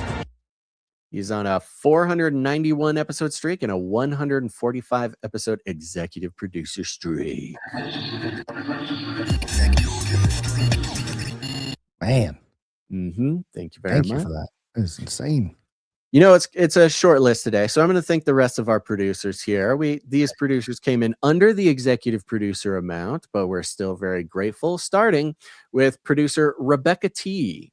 Rebecca T. She's back. Thank you. She's back, and she comes in with 6543, 6543. Ah, yes, backwards, coming down. She's doing it. She does it every time. It's incredible. And she's on a 28 episode streak. Yeah, she's on a streak. She's beyond the firmament now, you know? It's a whole different ball game. Next up is 33. She's going to be a Lizard Master shill soon. Next up, we got producer Julie S. is back. Julie S. For a nice round number. Now, remember, folks, when you produce the show in any amount, if you come in for a nice round number on the 5 or the 10, that's you telling us you'd prefer we do not disclose the amount on the air, and we like to honor that. If you don't mind us disclosing the amount, you do like Rebecca T. Have some fun with the number. 6543, count down, put 33 cents on there, 1111, you know, some funky number like that. We'd love to read it. But thank you very much, Julie S. Yep, thank you. We got Jacqueline H comes in and signs up for the supply drop for 3333. Hey. Illuminatus. Illuminatus. She made it in. She made it under the deadline. She's going to get her second quarter supply drop with the gold backs in it. And of course, a bunch of other cool stuff. If you don't know, go to canarycrysupplydrop.com. If it weren't for all of our monthly producers, we would not be able to do this. But the supply drop is very special because of the very generous support of 3333 every month, we're able to send a big old package filled with custom Canary Cry gear. Sometimes it's mugs. There's always stickers in there. Sometimes there's gold. Sometimes there's apparel. Gonz's prayer hat went out. The Canary Cry calendar. It's just an endless treasure trove of cool stuff that people won't stop raving about. And lets people in the world go, what is that? What is your weird mug? What is it? I want to know about the show. I want to bring back the legends of the Canarium because the idea has inspired others, Basil, and it seems to we can bring it. I know this always happens for us. You know, they took the calendar. Other shows are doing their calendar now. I started Legends of the Canarium, which is like our Canary Cry trading card game. We went on a little break for a few quarters here, but we'll get back into it. For those who, like Pokemon cards or something, we do our own Pokemon card, but it's Canary Cry card. It's a good time. We'll get back to it. That was maybe the most highly intensive creative work that went into the, at least for me personally, that went into the supply drop. So it was hard to sustain, but I'm down to keep going. If people sign up for the supply drop, I will continue to make your Canary Cry Pokemon cards. Send them to you. Yep. Thank you, Jacqueline H. Anybody else, go to canarycrysupplydrop.com to sign up. All right. Thank you to producer Adam Y. Adam Y came in for a nice round number plus fees. Thank you, Adam Y. And sent a note that said, thank you for your work. Thank you for your work, Adam. Thank you, Adam Y. Last but not least, I was very happy to see this producer on the list. We want to thank producer Sir Darren, Night of the Hungry Panda. Wait. Hey, it's Sir Darren. He's back.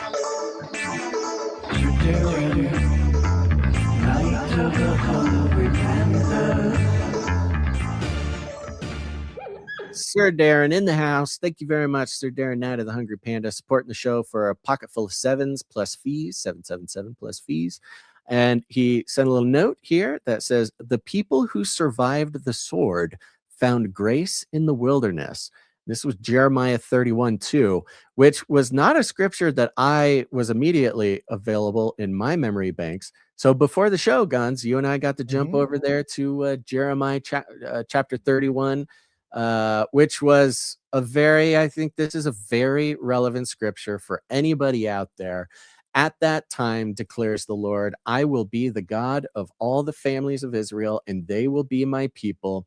This is what the Lord says. The people who survived the sword found favor in the wilderness. When Israel went to find rest, the Lord appeared to us in the past, saying, I have loved you with an everlasting love.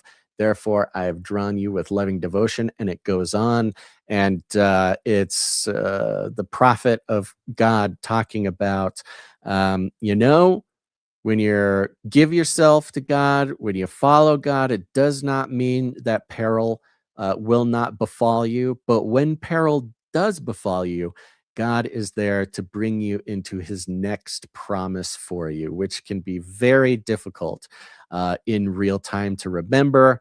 And it doesn't make suffering any more fun, but it is a promise that we have as believers that even when everything seems to be going wrong, whatever new place God is bringing us is going to be where he next sustains us and blesses us and cares for us to bring us into the next thing he wants for us. So very encouraging. Thank you very much, Sir Darren, out of the Hungry Panda.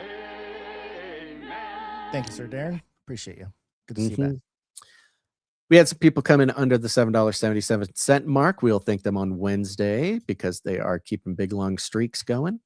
We did not have any art. It's been a slow couple of years for art. And just remember, folks, look, the influence of No Agenda on me is making me a little bit more open to the idea of people prompting art, AI art. It's been a few years. We had to figure out how to really manage that. Yeah. How to manage that. But the world is such that AI art is just a part of the world we live in. It's an opportunity for a lot of people without artistic skills to express themselves with the help of technology. And so if you are an artist or a musician, if you want to make some graphic art for us, get the kids to sit down, draw with some crayon. If you're a musician, you want to make some jingles or a song about the show. Or if you got a fun idea, you want to make something with AI to help us out, you can go to canarycry.art and upload it there, and we'd love to feature it on the show. Did we just allow AI art to persist? We had gone soft. We have been progressively going softer on AI art, but the fact is that the real artists, the artists, that used to make stuff for us all the time, I think it's just a different world for artists. I think they're kind of emotionally beaten up. Maybe for artists. Maybe something we can do is take a page out of Sir Darren's. The way Sir Darren operated, which is he, has his own social media. He can post it on his social media and then share that link with us. And that way we can get people to get their accounts. I'm open to that. Yeah. I'm open to that. And not to mention, Guns, that we need to explicitly say that AI art is okay because we're not trying to hide it. But we do use AI art for our. Oh, excuse me. I worked meticulously for several seconds. Gons does work hard. He does work hard on the AI to make the thumbnail. Several seconds of thought went into art like the one for this episode, Basil. Don't worry. The thing has always, the main thing has always been, it's just an opportunity for people to be a part of the show, right? More than anything. Right. Yeah. Okay. It's just be a part of the show. Okay. All right. There's that. Let me see here. I just got embroiders, people that do like real handcrafted art. That is still the preferred. I mean, I've always said that as AI and 3D printing and all this stuff becomes much more pervasive, people with real skills to knit or crochet or mold things or draw, whatever, you're gonna be those people will become, you're going to be highly valued by a certain segment of the population. So do not quit the hand-drawn handmade stuff. We had one more financial producer come in just now, so I want to give them credit here. It came in right now. And this is producer, who's this? Producer Denise S. Denise S. Thank you very much. Denise S. I don't recall this name. Excuse me, Denise, if you've produced before, but a good reminder for everybody out there. If it's your first time producing the show in any way, let us know it's your first time and we'll demooch you. That's very fun. That's right. Yeah. And you might even get a free supply drop if you get demooched. But so Denise S comes in for 2625. 2625. Ooh, 2625. Thank you. Appreciate it. Lovely. All right. I think that's it for those producers. Okay. Goodness gracious, guns. We have really had a fun time popping off today. Two articles. Again, I know. I kind of like it though. I don't know. Maybe some people I don't do like too. it, but it's just where we've been lately. Yeah. What in the world are we going to do with these remaining articles? It's 4:00. What is your timing looking like? I can go a little bit longer here. I can. Tough, let's do right? this Vox one. I think we can do Vox, and we can follow up. Give the do the Peter Thiel thing for a second. I'll do the Vox one real quick. I have highlights and stuff, but this was very interesting. This is tough. We've been wanting to do this article for a couple times now, but this is coming from Vox. Again, another one of the top shelf culture crafters, right? Not necessarily news, still very influential, but it's technically bankrupt, but somehow they keep going. It's very important to the culture. Hey, technically, we're bankrupt. Well, no, maybe not technically. Theoretically, we are bankrupt too here at Canary Cry. But yeah, it's a difficult life. Podcasting, there's a lot of ways making content. Okay. So the headline here is somehow the Antichrist returned. It's Latin for many. Tick.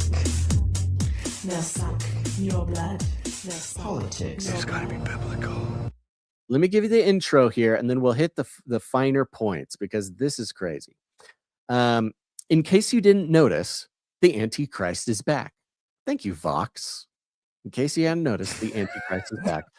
All right, forgive the hyperbole. This biblical agent of Satan hasn't actually returned to lead a rebellion against God where Christ's second coming.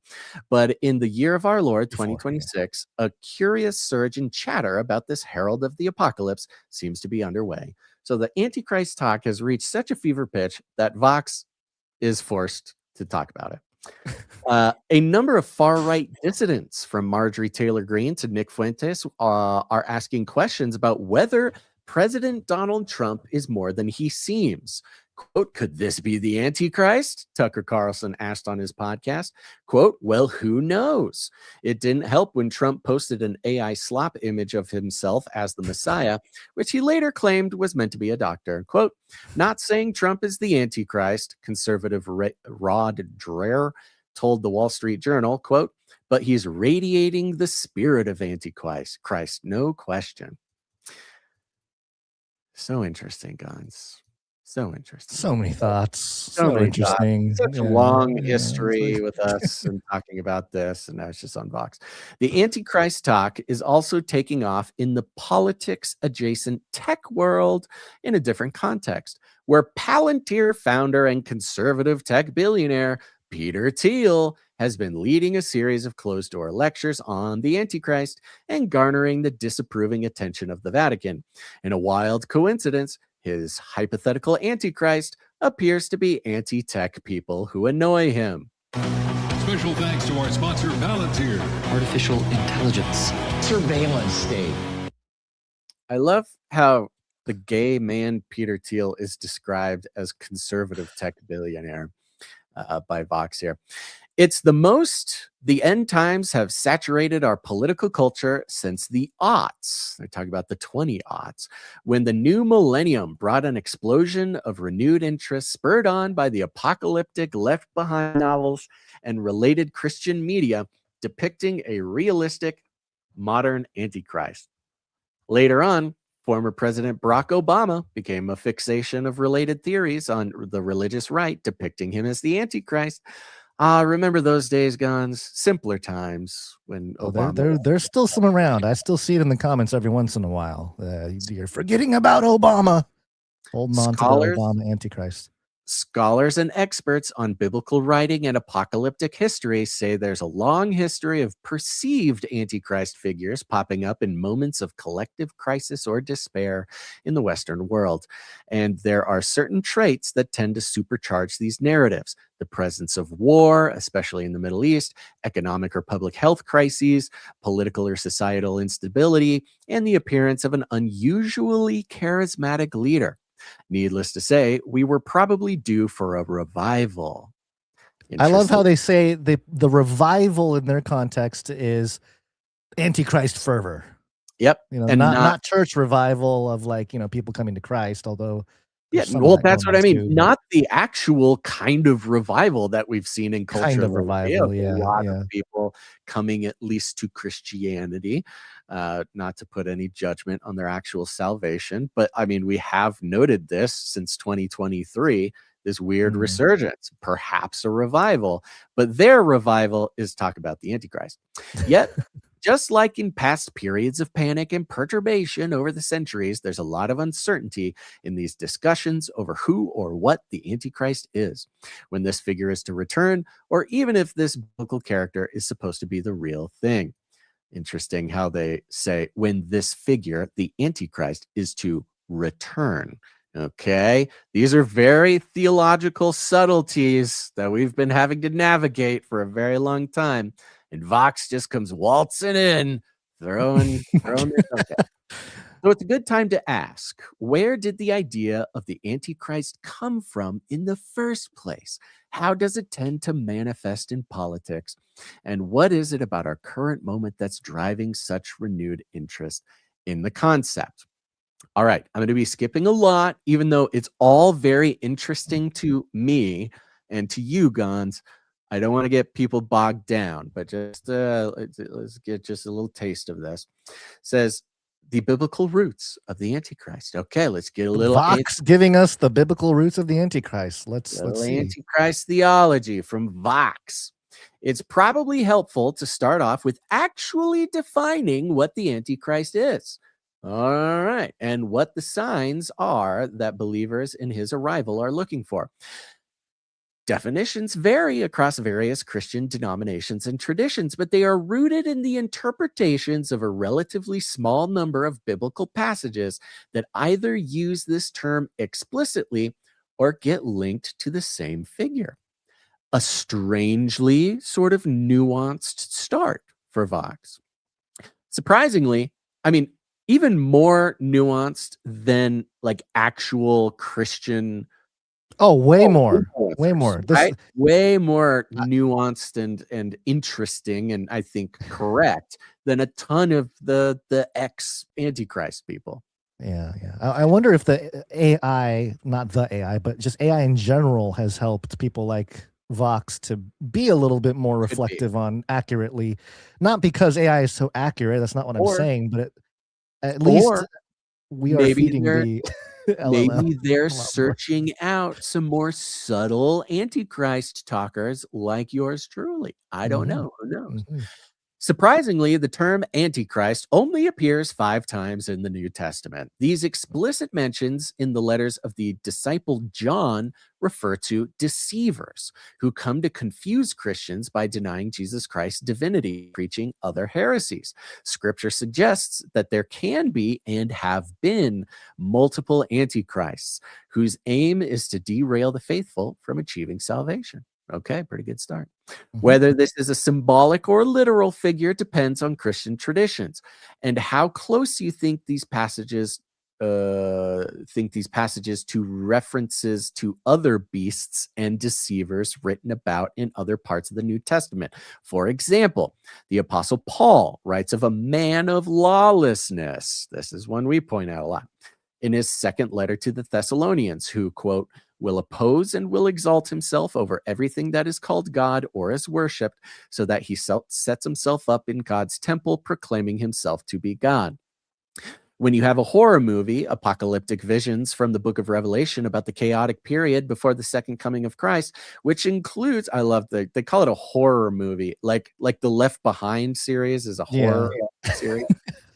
Which includes references to a 7-headed, quote, beast coming out of the sea. who bears a fatal wound. Quote, but the fatal wound had been healed. This beast is empowered by a dragon, understood to be Satan, and the people of the world stand in awe and worship the beast, asking, quote, who is like the beast? Who can wage war against it? Catholics and mainline Protestants have less literal interpretations of the passage. Okay, then they explain some of the Catholic and mainline things. Now, a quick mention under this subheadline, the long history of the Antichrist in the Western imagination.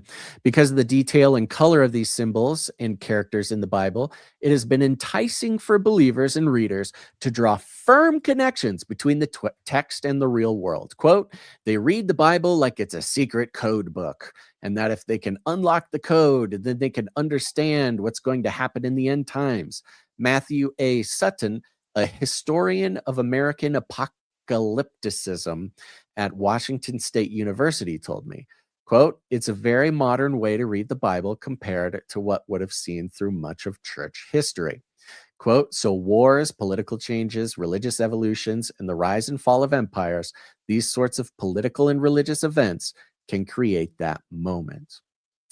Then they go through a couple examples of recent and not so recent periods where this, I guess, scholar of apocalyptic history says that, you know, society went through this Antichrist kind of thing.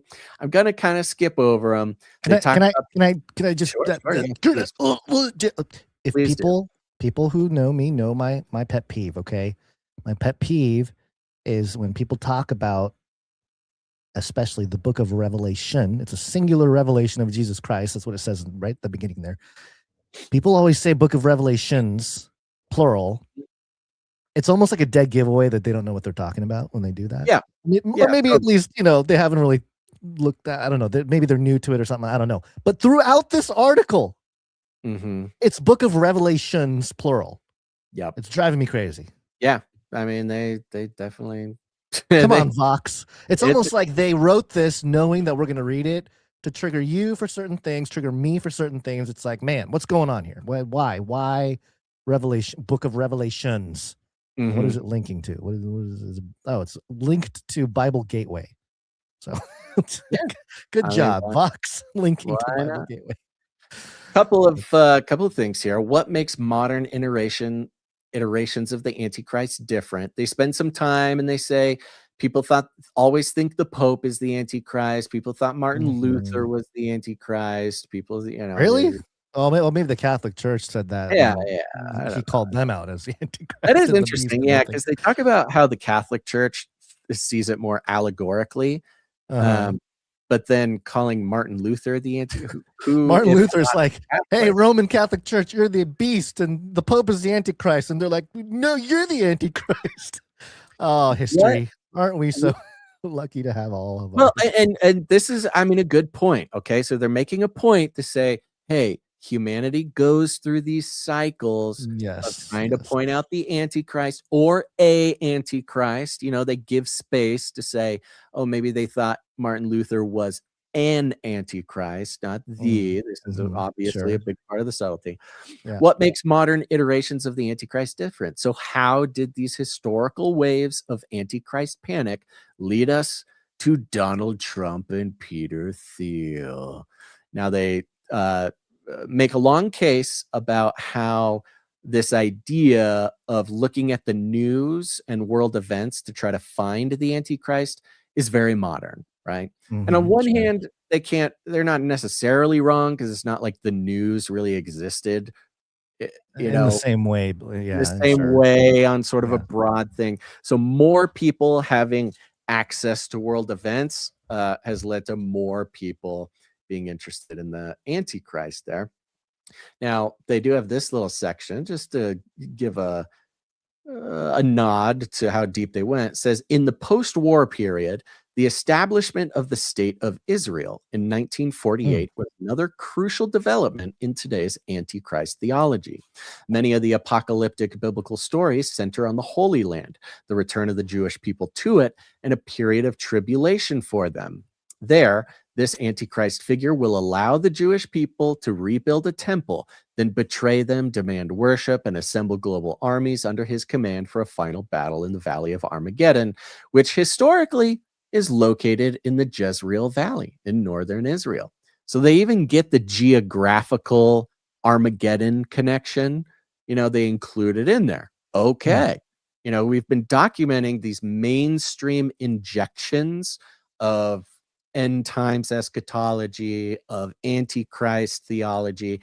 And we comment recently where it used to be like these crazy Christians think this crazy thing. Now they're actually at least trying to include some of the real study behind it, or at least some of the real history. But the kicker on this article is really very interesting. One more paragraph about the Israel thing. Now, these narratives have become central to dispensationalist evangelical theology. Israel's unity and existence must be preserved in order for these phases to take shape and for the eventual rapture to occur. Consequently, quote, anything that involves Israel or the Middle East is going to trigger speculation of end times prophecies, Sutton said, especially when there's instability or war in the region. These literal biblical interpretations also suggest a period of global domination by the Antichrist. Governments submit to this figure and turn over their armies to him. Quote, part of what has driven concerns about the Antichrist is the idea that they're going to sacrifice American sovereignty through a global organization, Sutton said. Quote, and so this is why religious conservatives are so suspicious of groups like NATO and especially the United Nations, because they believe ultimately we're moving towards one world government, and it's the Antichrist who's going to prevail over that one world. Not totally wrong. I mean, okay, they're taking a look. It just took him 20 years to, took them a long put time, it into words right? on Took a 'em Vox long article. time. But yeah. And would they don't have any done it excuses. if it weren't for you and I, Gons? Who knows? There's no way of knowing. Then it's funny, they name a few Antichrist sort of possibilities that I some of them I remember, some of them I don't. They mentioned Saddam Hussein faced Antichrist allegations during the Gulf War. Maybe I was too young for that one. They mentioned Hillary Clinton was called the Antichrist, Barack Obama. I think they even mentioned Richard Nixon in here at some point. John McCain, apparently. This is, which brings us to 2026. Okay, let's get to the point. The latest panics fit neatly into these traditions. Peter Thiel's Antichrist lectures seem to boil down to a fear over technological stagnation and growing opposition to artificial intelligence.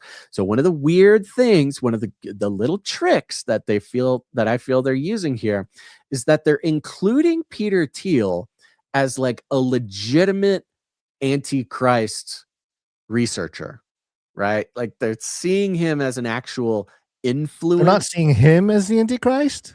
Well, we'll get to that. But they're reporting him as like a legit Antichrist researcher, right? He warns that efforts to regulate AI in the name of fighting some future existential risk could bring about the conditions for a central power to seize global authoritarian control, the Antichrist.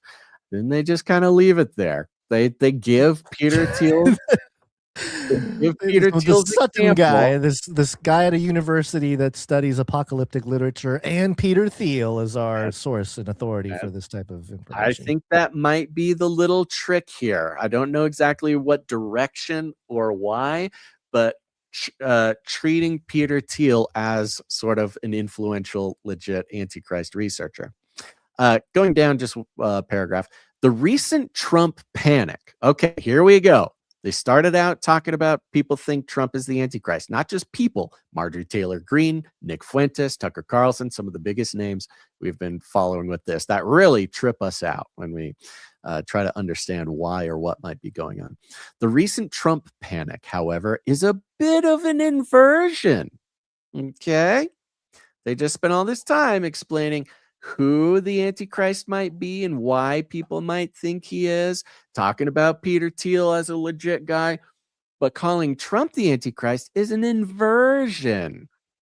Interesting. It's almost like that's exactly what the Antichrist would look like, but okay.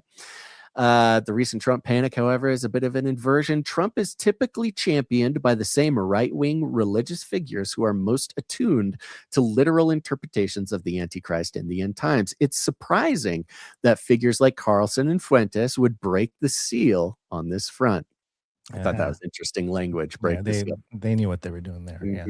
But historically speaking, Trump also fits the mold of prior Antichrist hunts. He is surely a charismatic leader. He's launched civilizational wars in the Middle East. He's survived assassination attempts, mimicking the fatal but healed wound of the beasts of Revelation. He's blasphemed and used the trappings of religion to advance his personal brand. But to focus on any one person or movement as Antichrist is to miss the broader point. Robert Fuller, religious studies professor at Bradley University, told me the concept applied politically risks taking an already polarized time and raising the stakes of elections and policy debates even further. Quote, this image sustains a crisis mentality, Fuller said. Quote, it summons out hatred and resentment that can fuel long-term grudges and makes compromise unthinkable, since no one compromises with the devil. This is exactly what we just made the point about, and we've made this point many times in the past, because Trump, to many people, represents the same ultimate evil as Hitler, from the left, makes it impossible to even consider compromising at all, because he is ultimate evil for the left. Now, calling Trump the Antichrist makes him the ultimate evil for the right. If someone legitimately considers him to be the Antichrist, you don't compromise with the Antichrist. And that's where we're seeing Tucker, Nick Fuentes, Candace Owens, Marjorie Taylor Greene, right? So on either side, you've got this, I guess, targeting or casting as the ultimate evil. And so you have Vox pointing this out and quoting this guy saying, hey, this is dangerous. Be careful, because then you can't compromise with Trump. Almost as if they're trying to convince the reader that they should try compromising with Trump, to not see him as the Antichrist. It goes on. It makes compromise unthinkable, since no one compromises with the devil. It justifies hatred and violence, recasting these traits as virtues, much like we've seen with the left over the past 10 years, justifying and praising violence and murder as virtues because of the casting of Trump as the ultimate evil. In that vein, it's inevitable that Antichrist narratives persist. Such a flexible idea can adapt regardless of century. Is likely we'll see many recurring returns of the Antichrist, at least until the world actually does end. So the trip for me, not only I'm always tripping out, people might be tired of hearing about it, but I think you're missing a big meta-cultural picture to overlook the specificity, the subtlety, at least the attempt at an honest look at Antichrist theology from Vox, of all people. But to end the entire thing defending Trump, saying, hey, look, we're Vox. We know we've called him Hitler 1,000 times. We know we've praised. We've called people to assassinate the guy, right? Yeah, it's not just these things, but it's also Vox pulling a full 180 to come out and say, hey, don't be crazy like Tucker and Nick Fuentes. Don't think of Trump as the Antichrist, okay? If you think he's the Antichrist, here's a bunch of reasons why he's not the Antichrist. And you should try to work with him. just mind-blowing, face-melting. If you have a memory longer than a goldfish, if this presentation is not absolutely like laying you out on your back, then you're not paying attention. You had made a good point before, because I think in conversation leading up to last episode, we didn't even get to this article, but there's this notion that, Vox is sitting there going, Trump is Hitler, Trump is Hitler, Trump is Hitler. And as soon as some highly influential people on the right said, Trump is the Antichrist, they're like, well, no. Why are you? Don't be crazy. Don't be crazy. So it's like, and you made the point that, to the right, what would you say? Hitler is to the left, as Antichrist is to the right. Is that something along the lines of what you said? Yeah, if you're on the left, you call somebody Hitler, you're saying he's the ultimate evil. That's like the ultimate evil. If you're on evil, the right, and you call somebody the Antichrist, he's the ultimate evil. So it's it's rhetorically, take away from the sort of the actual biblical literal usefulness of the Bible, right? But just rhetorically in the media, in culture, calling somebody Hitler or calling somebody the Antichrist, depending on which side you're on, is basically the same strategy. It's basically, you're saying the same thing. You're saying this guy is the ultimate evil, right? And Vox comes out and says, yeah, Trump's the ultimate evil. He's the ultimate evil. He's the ultimate evil. They're doing it for 10 plus years. Right. And then Tucker comes out and says, hey, Trump's the ultimate evil. And Vox is like, whoa, slow down, everybody.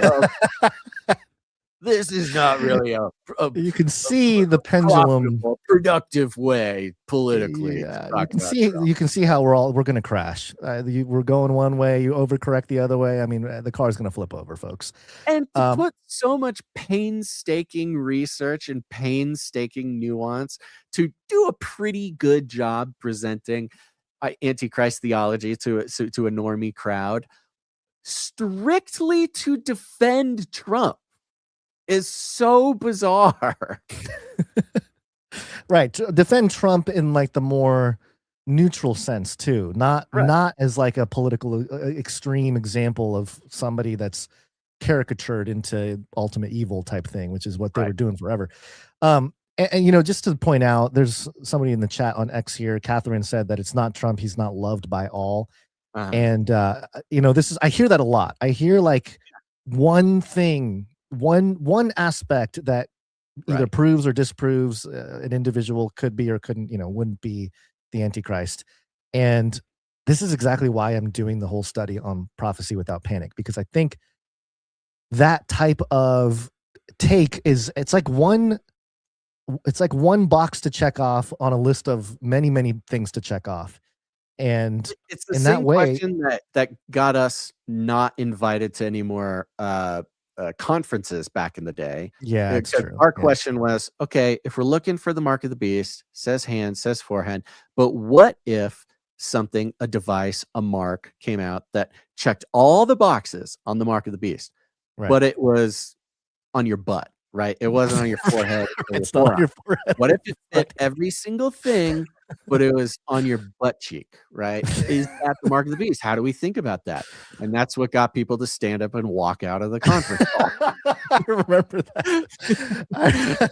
I remember the utter shock in the room. They weren't ready for us, guys. They were not ready. They were not. Yeah. I think back to that day too. It was very dark in that room, and the only thing that caused light into that room was people walking out opening and it was one of those our own conference too, our own put together little conference, and the door with the Lord for things you would hear ka-chunk, and then you get blinded by the light of the door opening, and then it would slam shut again, bonk. By the way, 10 seconds later, nobody said the word but. Okay, no. What we had was a graphic of a very crude outline, a clinical doctor's graphic. Okay, it was not lewd or anything. But anyways, this is kind of doing the same thing, right? When you say, okay, the guy fits 9 out of 10, but he's not loved by all. That's not me also defending Trump, right? I'm not.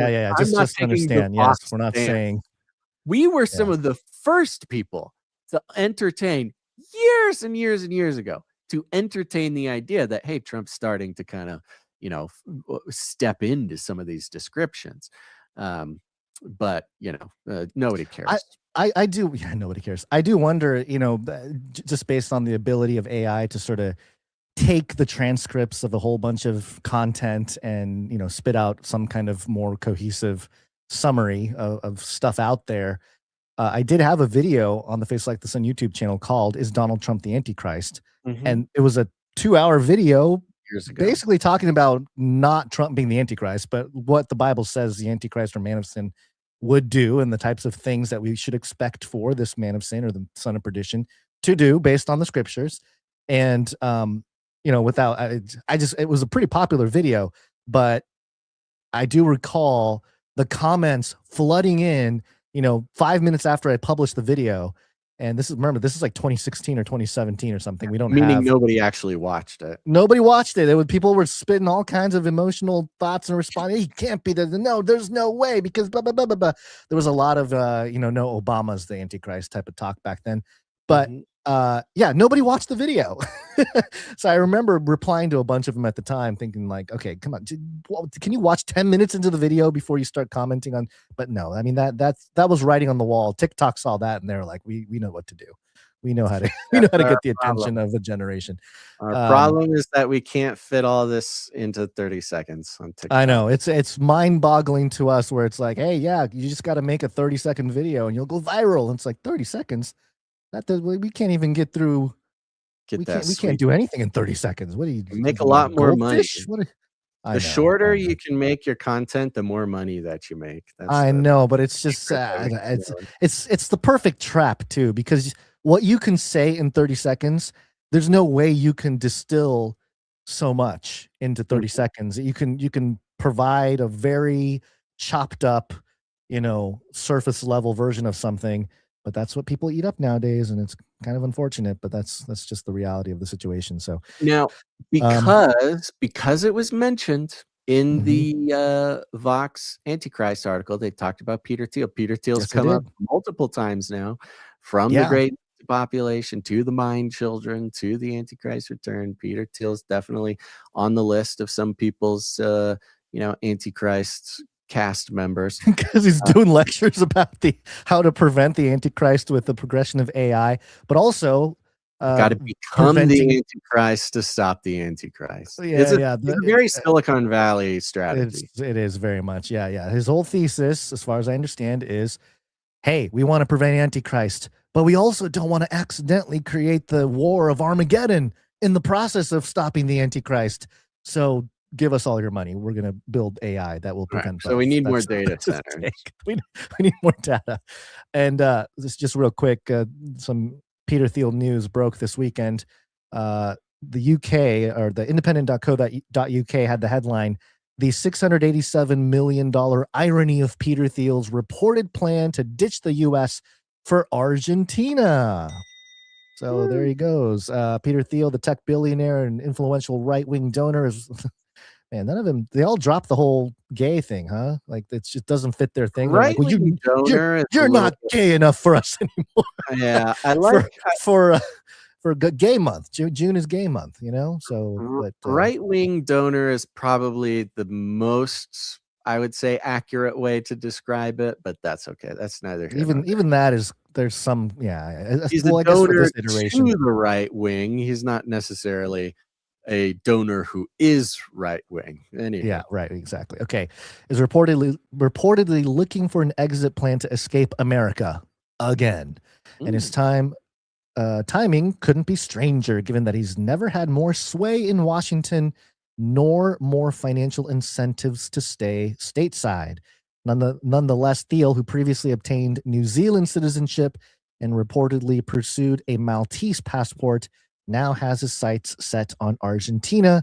In the last 2 months, the Palantir and PayPal co-founder reportedly bought a $12 million mansion in an exclusive district in Buenos Aires, temporarily relocated his family and children to the country, and met with leaders, including Argentinian President Javier Milei, as the country reportedly mulls offering Thiel citizenship. And we don't have to go into all the details here, but a few things to point out. Argentina, gateway to Antarctica. So maybe there's something there, maybe he's just sort of doing his conquest of data centers. Yeah, I am surprised that data centers require heat, and you want colder climates. It offers a little bit more, I don't know, especially as we go quantum. A lot of the stuff gets really hot. So, forget global warming. We need colder climates to do that. Secondly, some people pointed out, and I couldn't help myself but to make a meme. There's a pattern, Basil, of some people going to Argentina. Namely, if you are to believe some of the rumors, after Hitler had died, Ultimate Evil had blown off his own face, which, by the way, mortal head wound. We've interviewed people who thought Hitler was the Antichrist and that he's going to pop up back to life after his mortal head wound when he allegedly committed suicide. Escaped to Argentina after World War II. And if you ask the Argentinian locals, they all kind of agree that, yeah, Hitler was around. Yeah, we saw him. We have the whole group of people that are descended from Hitler down there. So there's that. But also, yeah, so Peter Thiel may be following the footprints of the great Hitler to go to Argentina after he unleashed the tech beast in the United States. They kind of which look could be akin to. I was thinking that they have a similar nose. Yeah, there's a lot more closer sort of facial features than you'd first think. Their ears are very similar. Yeah, nose, and maybe it's just a picture. Yeah, there's it's weird because they don't look alike. Just conceptually, they don't look anything alike. But yeah, I got this side by side together, and I was actually appalled at how closely they look alike. I don't know if there's anything there, but independent.co.uk and others are pointing out that it's an odd time for Thiel to be running to Argentina because he seems to be at the height of his power. He and the PayPal mafia seem to be more influential than ever. They got a bunch of their guys in the White House. They funded they're like fully embedded into the military industrial complex. They have a bunch of government contracts. By all metrics, they're kind of running the show, right? He's got everything he could possibly want. He's got all the money in the world. He's got all the power in the world. So it's kind of weird. What does he know? What does he see on the back end? What does he see coming down the line that he needs to, at least prepare a getaway vehicle down to Argentina? They're going to drop the nukes. They're going to drop the nukes in the U.S. That's what Alex says. And they mention we're seeing this kind of interesting rise in New York and California with Gavin and Mamdani and these various places, although you could make the opposite case as well, that California is looking at the billionaire tax. New York is getting all communist. There's a lot of as much, I guess, progress you could say the right is making. The left is also making some very specific progress in communism and socialism. So something that we don't know, that we don't see, or maybe we do, has Peter Thiel going like, okay, I'm out of here. Peace out. I'm the richest, most powerful man in the country. I'm out of here. Peace. And they also bring up his Antichrist speeches, right? They're like, this guy, he thinks something's going on. He's getting out of here. Which, is not wrong. It is strange, but he also has kind of getaway plans to New Zealand, as they mentioned, Maltese. I don't know what it is. Maltese. It might just be a thing that billionaires do. There's that new fun billionaire flight tracker, Apocalypse Flight Tracker, where they track 11,000 of the private jets. And when enough of the private jets leave the US at the same time, it can send you a little alert like, okay, apocalypse is coming. It could just the billionaire indicator. Yeah. Could be nothing, could be something, but as much, and if you listen to this show, this is not a surprise to you, but as much as there is an effort to make, I would say, probably the right side of the spectrum more confident in the future of the country, there are these little indicators to say, hey, everything might not be as it seems. Or it could have nothing to do with politics, and it just literally is the end times. Who knows? Yeah, one or the other. There were others saying that this is an opportunity to, again, not so much escape the United States, but expand its power in a more it's like a colonial thing. like a colonialism type thing, but instead of conquistadors going into Mexico or something, it's tech billionaires going into other countries and making deals. Because those countries, they want the billionaires to come in there, so they're gonna make concessions. It's a good opportunity for Millet and Thiel to start talking, and since obviously Thiel hooked up with Palantir, he probably has a bunch of blackmail on Millet. It could be that's true. Soft power expansion kind of thing. I would say that's maybe the best case scenario. Let's go America. He's misunderstood everybody. He's a patriot. He's doing it for the Americans. And also the concept of the network state that we often bring up. Exactly. Creating a network state where the United States will become a power as such that is not. I mean, we're already kind of that in terms of matter. It's sort beyond of the national borders. The techno rights version of no borders, where the borders technically exist, but they just don't mean anything. Is Argentina part of that map? I don't think it is, but why not? Maybe in the 100 years they expanded the whole. Oh, you're talking the technate. Well, I think the technate. The technate too. That there's a part of it. Different, but those are different. You're right. Those are different. I see what you're saying. Yeah. But anyway, it's just something to keep an eye on, and we'll find out. And when we do, it's probably too late. But hey, that's how it goes with a lot of these things. We say things and we look at things and we'll pay attention to them. And by the time most people, the fact that we're hearing it in the news means that it's already happened. And there's at least an op version of it. There's at least the op is in play, whatever that. Yeah, whatever the op is, it's well underway because we're hearing about it in the mainstream news outlets. So okay, I think it's time for us to go, Guns. We went much later than we were expecting, and much later than I would say maybe the economics of today's show called for, but we're happy to do it. Here's where we are. Once we get in the chair, God's in charge. Thank you, everybody. And especially a big thank you to the producers. And I highly encourage, look, if you've gotten value today, if you've gotten value in previous episodes, even if you've just gotten value in Clubhouse, whatever it is, keep us in mind. Keep us in mind when the Lord sustains and blesses you. And just know that we can't do any of this without you. So consider producing the show with your time, your talent, your treasure. Just go over to canarycry.support.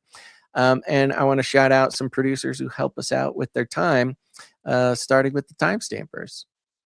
Oh, all right, we're going straight to the timestampers. Wow. It's hard work. I believe it is, Jade Bouncerson who did the timestamps for episode 944. Appreciate you on that. Thank you, Jade Bouncerson. For people, I'm seeing somebody trying to find us on different platforms. Catherine, if you're watching on X, it's just through my account, the Face Like the Sun account. Basil's account also broadcasts it. We're also on Rumble and YouTube on a couple different channels on YouTube. So we're everywhere. We're being throttled, which no surprises. We get throttled all over the place. Good luck finding us. I saw a bunch of other people commenting too that they got the text and then they went to search YouTube and then YouTube wasn't pulling us up in the search results. This is how they do it. It's been a thing. They've done it forever. Even if you want to find, even if you subscribe, they're going to unsubscribe you. If you want to even search for us, they're not going to send you notifications. It's just a whole thing.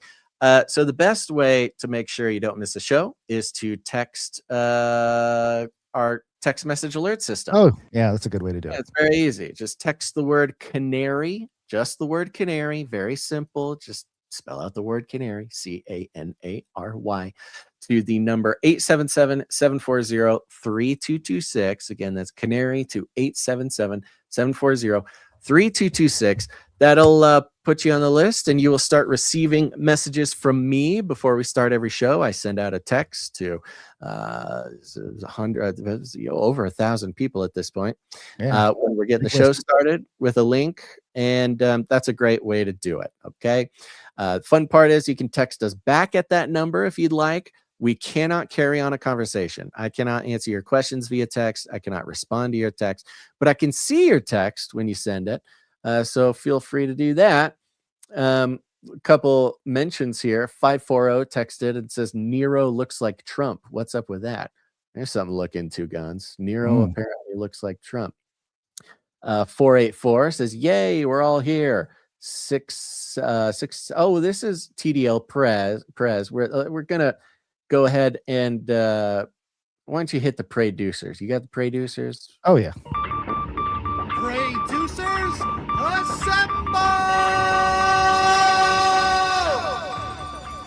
TDL Press wanted to give a little praise report for the squatting cop situation. They've had a couple small victories, but the battle continues. So we're praying for TDL Press that the Lord does his thing in his real estate issue. Thank you, TDL Press.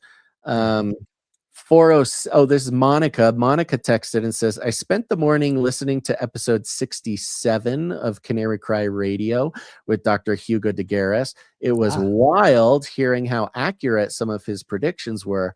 Everyone should go back and listen to that episode, and I need to buy his book. Thanks, you guys, Monica. Thank you, Monica. And yeah, if there's anybody new, you're listening to Canary Cry News Talk. We have another show called Canary Cry Radio. You can find it on your podcast players, where we have 10 to 15 years of interviews. A lot of the fringy people that you're seeing mainstreamed on the alternative podcast celebrities these days were our friends way back in the day. So you can get their early work and see how much of their work came true over the years, just like this show. Let's see here. 762 says, all praises to the Most High God, Jesus Christ. Thank you very much. 570 says, love you guys. 970 says, thank you for all you do. Lots of nice things. So thank you for all the nice words.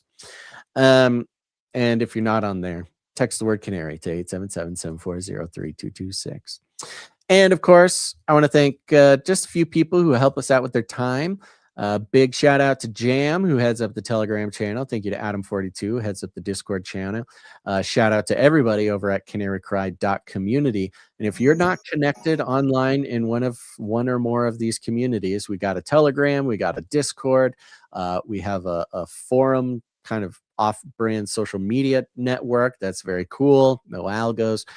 Go to canarycry.party. You will see the invite links to the Telegram, the Discord, or you can always go to canarycry.community to join that one there. Thank you to Joe for your feedback. Thank you to Sir Clank for all the Sir Clanking he does for us. And of course, a big shout out to Sir Ike for keeping us alive in so many different ways. And a big old shout out to you, dear listener. Thank you. Go ahead, hit that like button. Don't forget, hit the share button. These are all very important, but more than everything, share the show. Share it with your friends, share it with your family. If there's something that touched you, something that affected you today, think of somebody in your life who might benefit from that.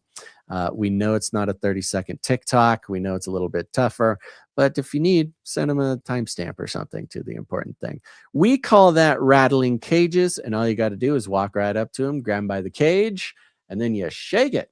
The end of the world occurred pretty much as we had predicted. I want to shake things up, stir up some controversy, rattle a few cages. Hey, stop that! You'll never silence me. I'm the last angry man, a crusader for the little guy. Leave the bird alone. Never. Rattle a few cages. Rattle a few cages. Human race will have every opportunity to improve. And if they don't? Ask Noah. That's right. Just ask Noah. Guns, you got any last words? Yeah, you know what? Trump does kind of look like Nero. Look at that. Oh, yeah, look at that. Oh, that's interesting. Yeah, pretty interesting. Huh. I never imagined Nero being so portly. Yeah, I don't know. I mean, he was on some coins and stuff as like Apollo. Apollo. I think it was like Apollo and like Savior, Lord and Savior and stuff. It's an interesting study on Roman coins and a lot of the ways people referred to Jesus too. It's like very powerful, strong statement in a lot of different ways. All right, everybody. I think that's it. All right, everybody. Thanks for listening to this episode of Canary Cry News Talk. We'll be back on Wednesday, but until then, think outside the cage. See you Wednesday. Tardigrade Day.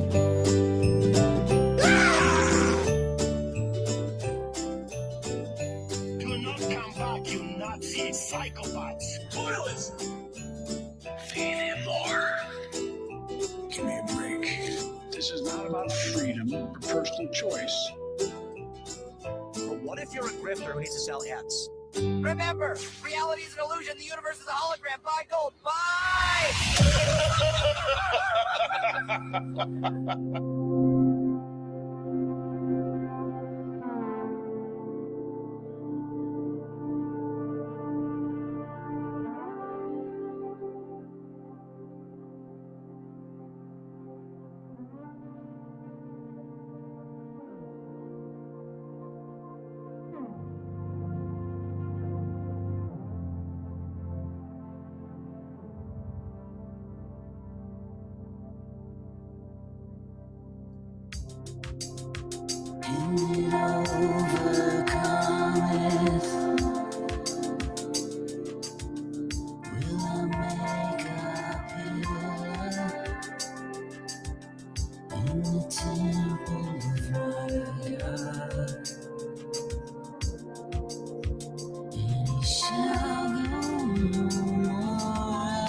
Value for value.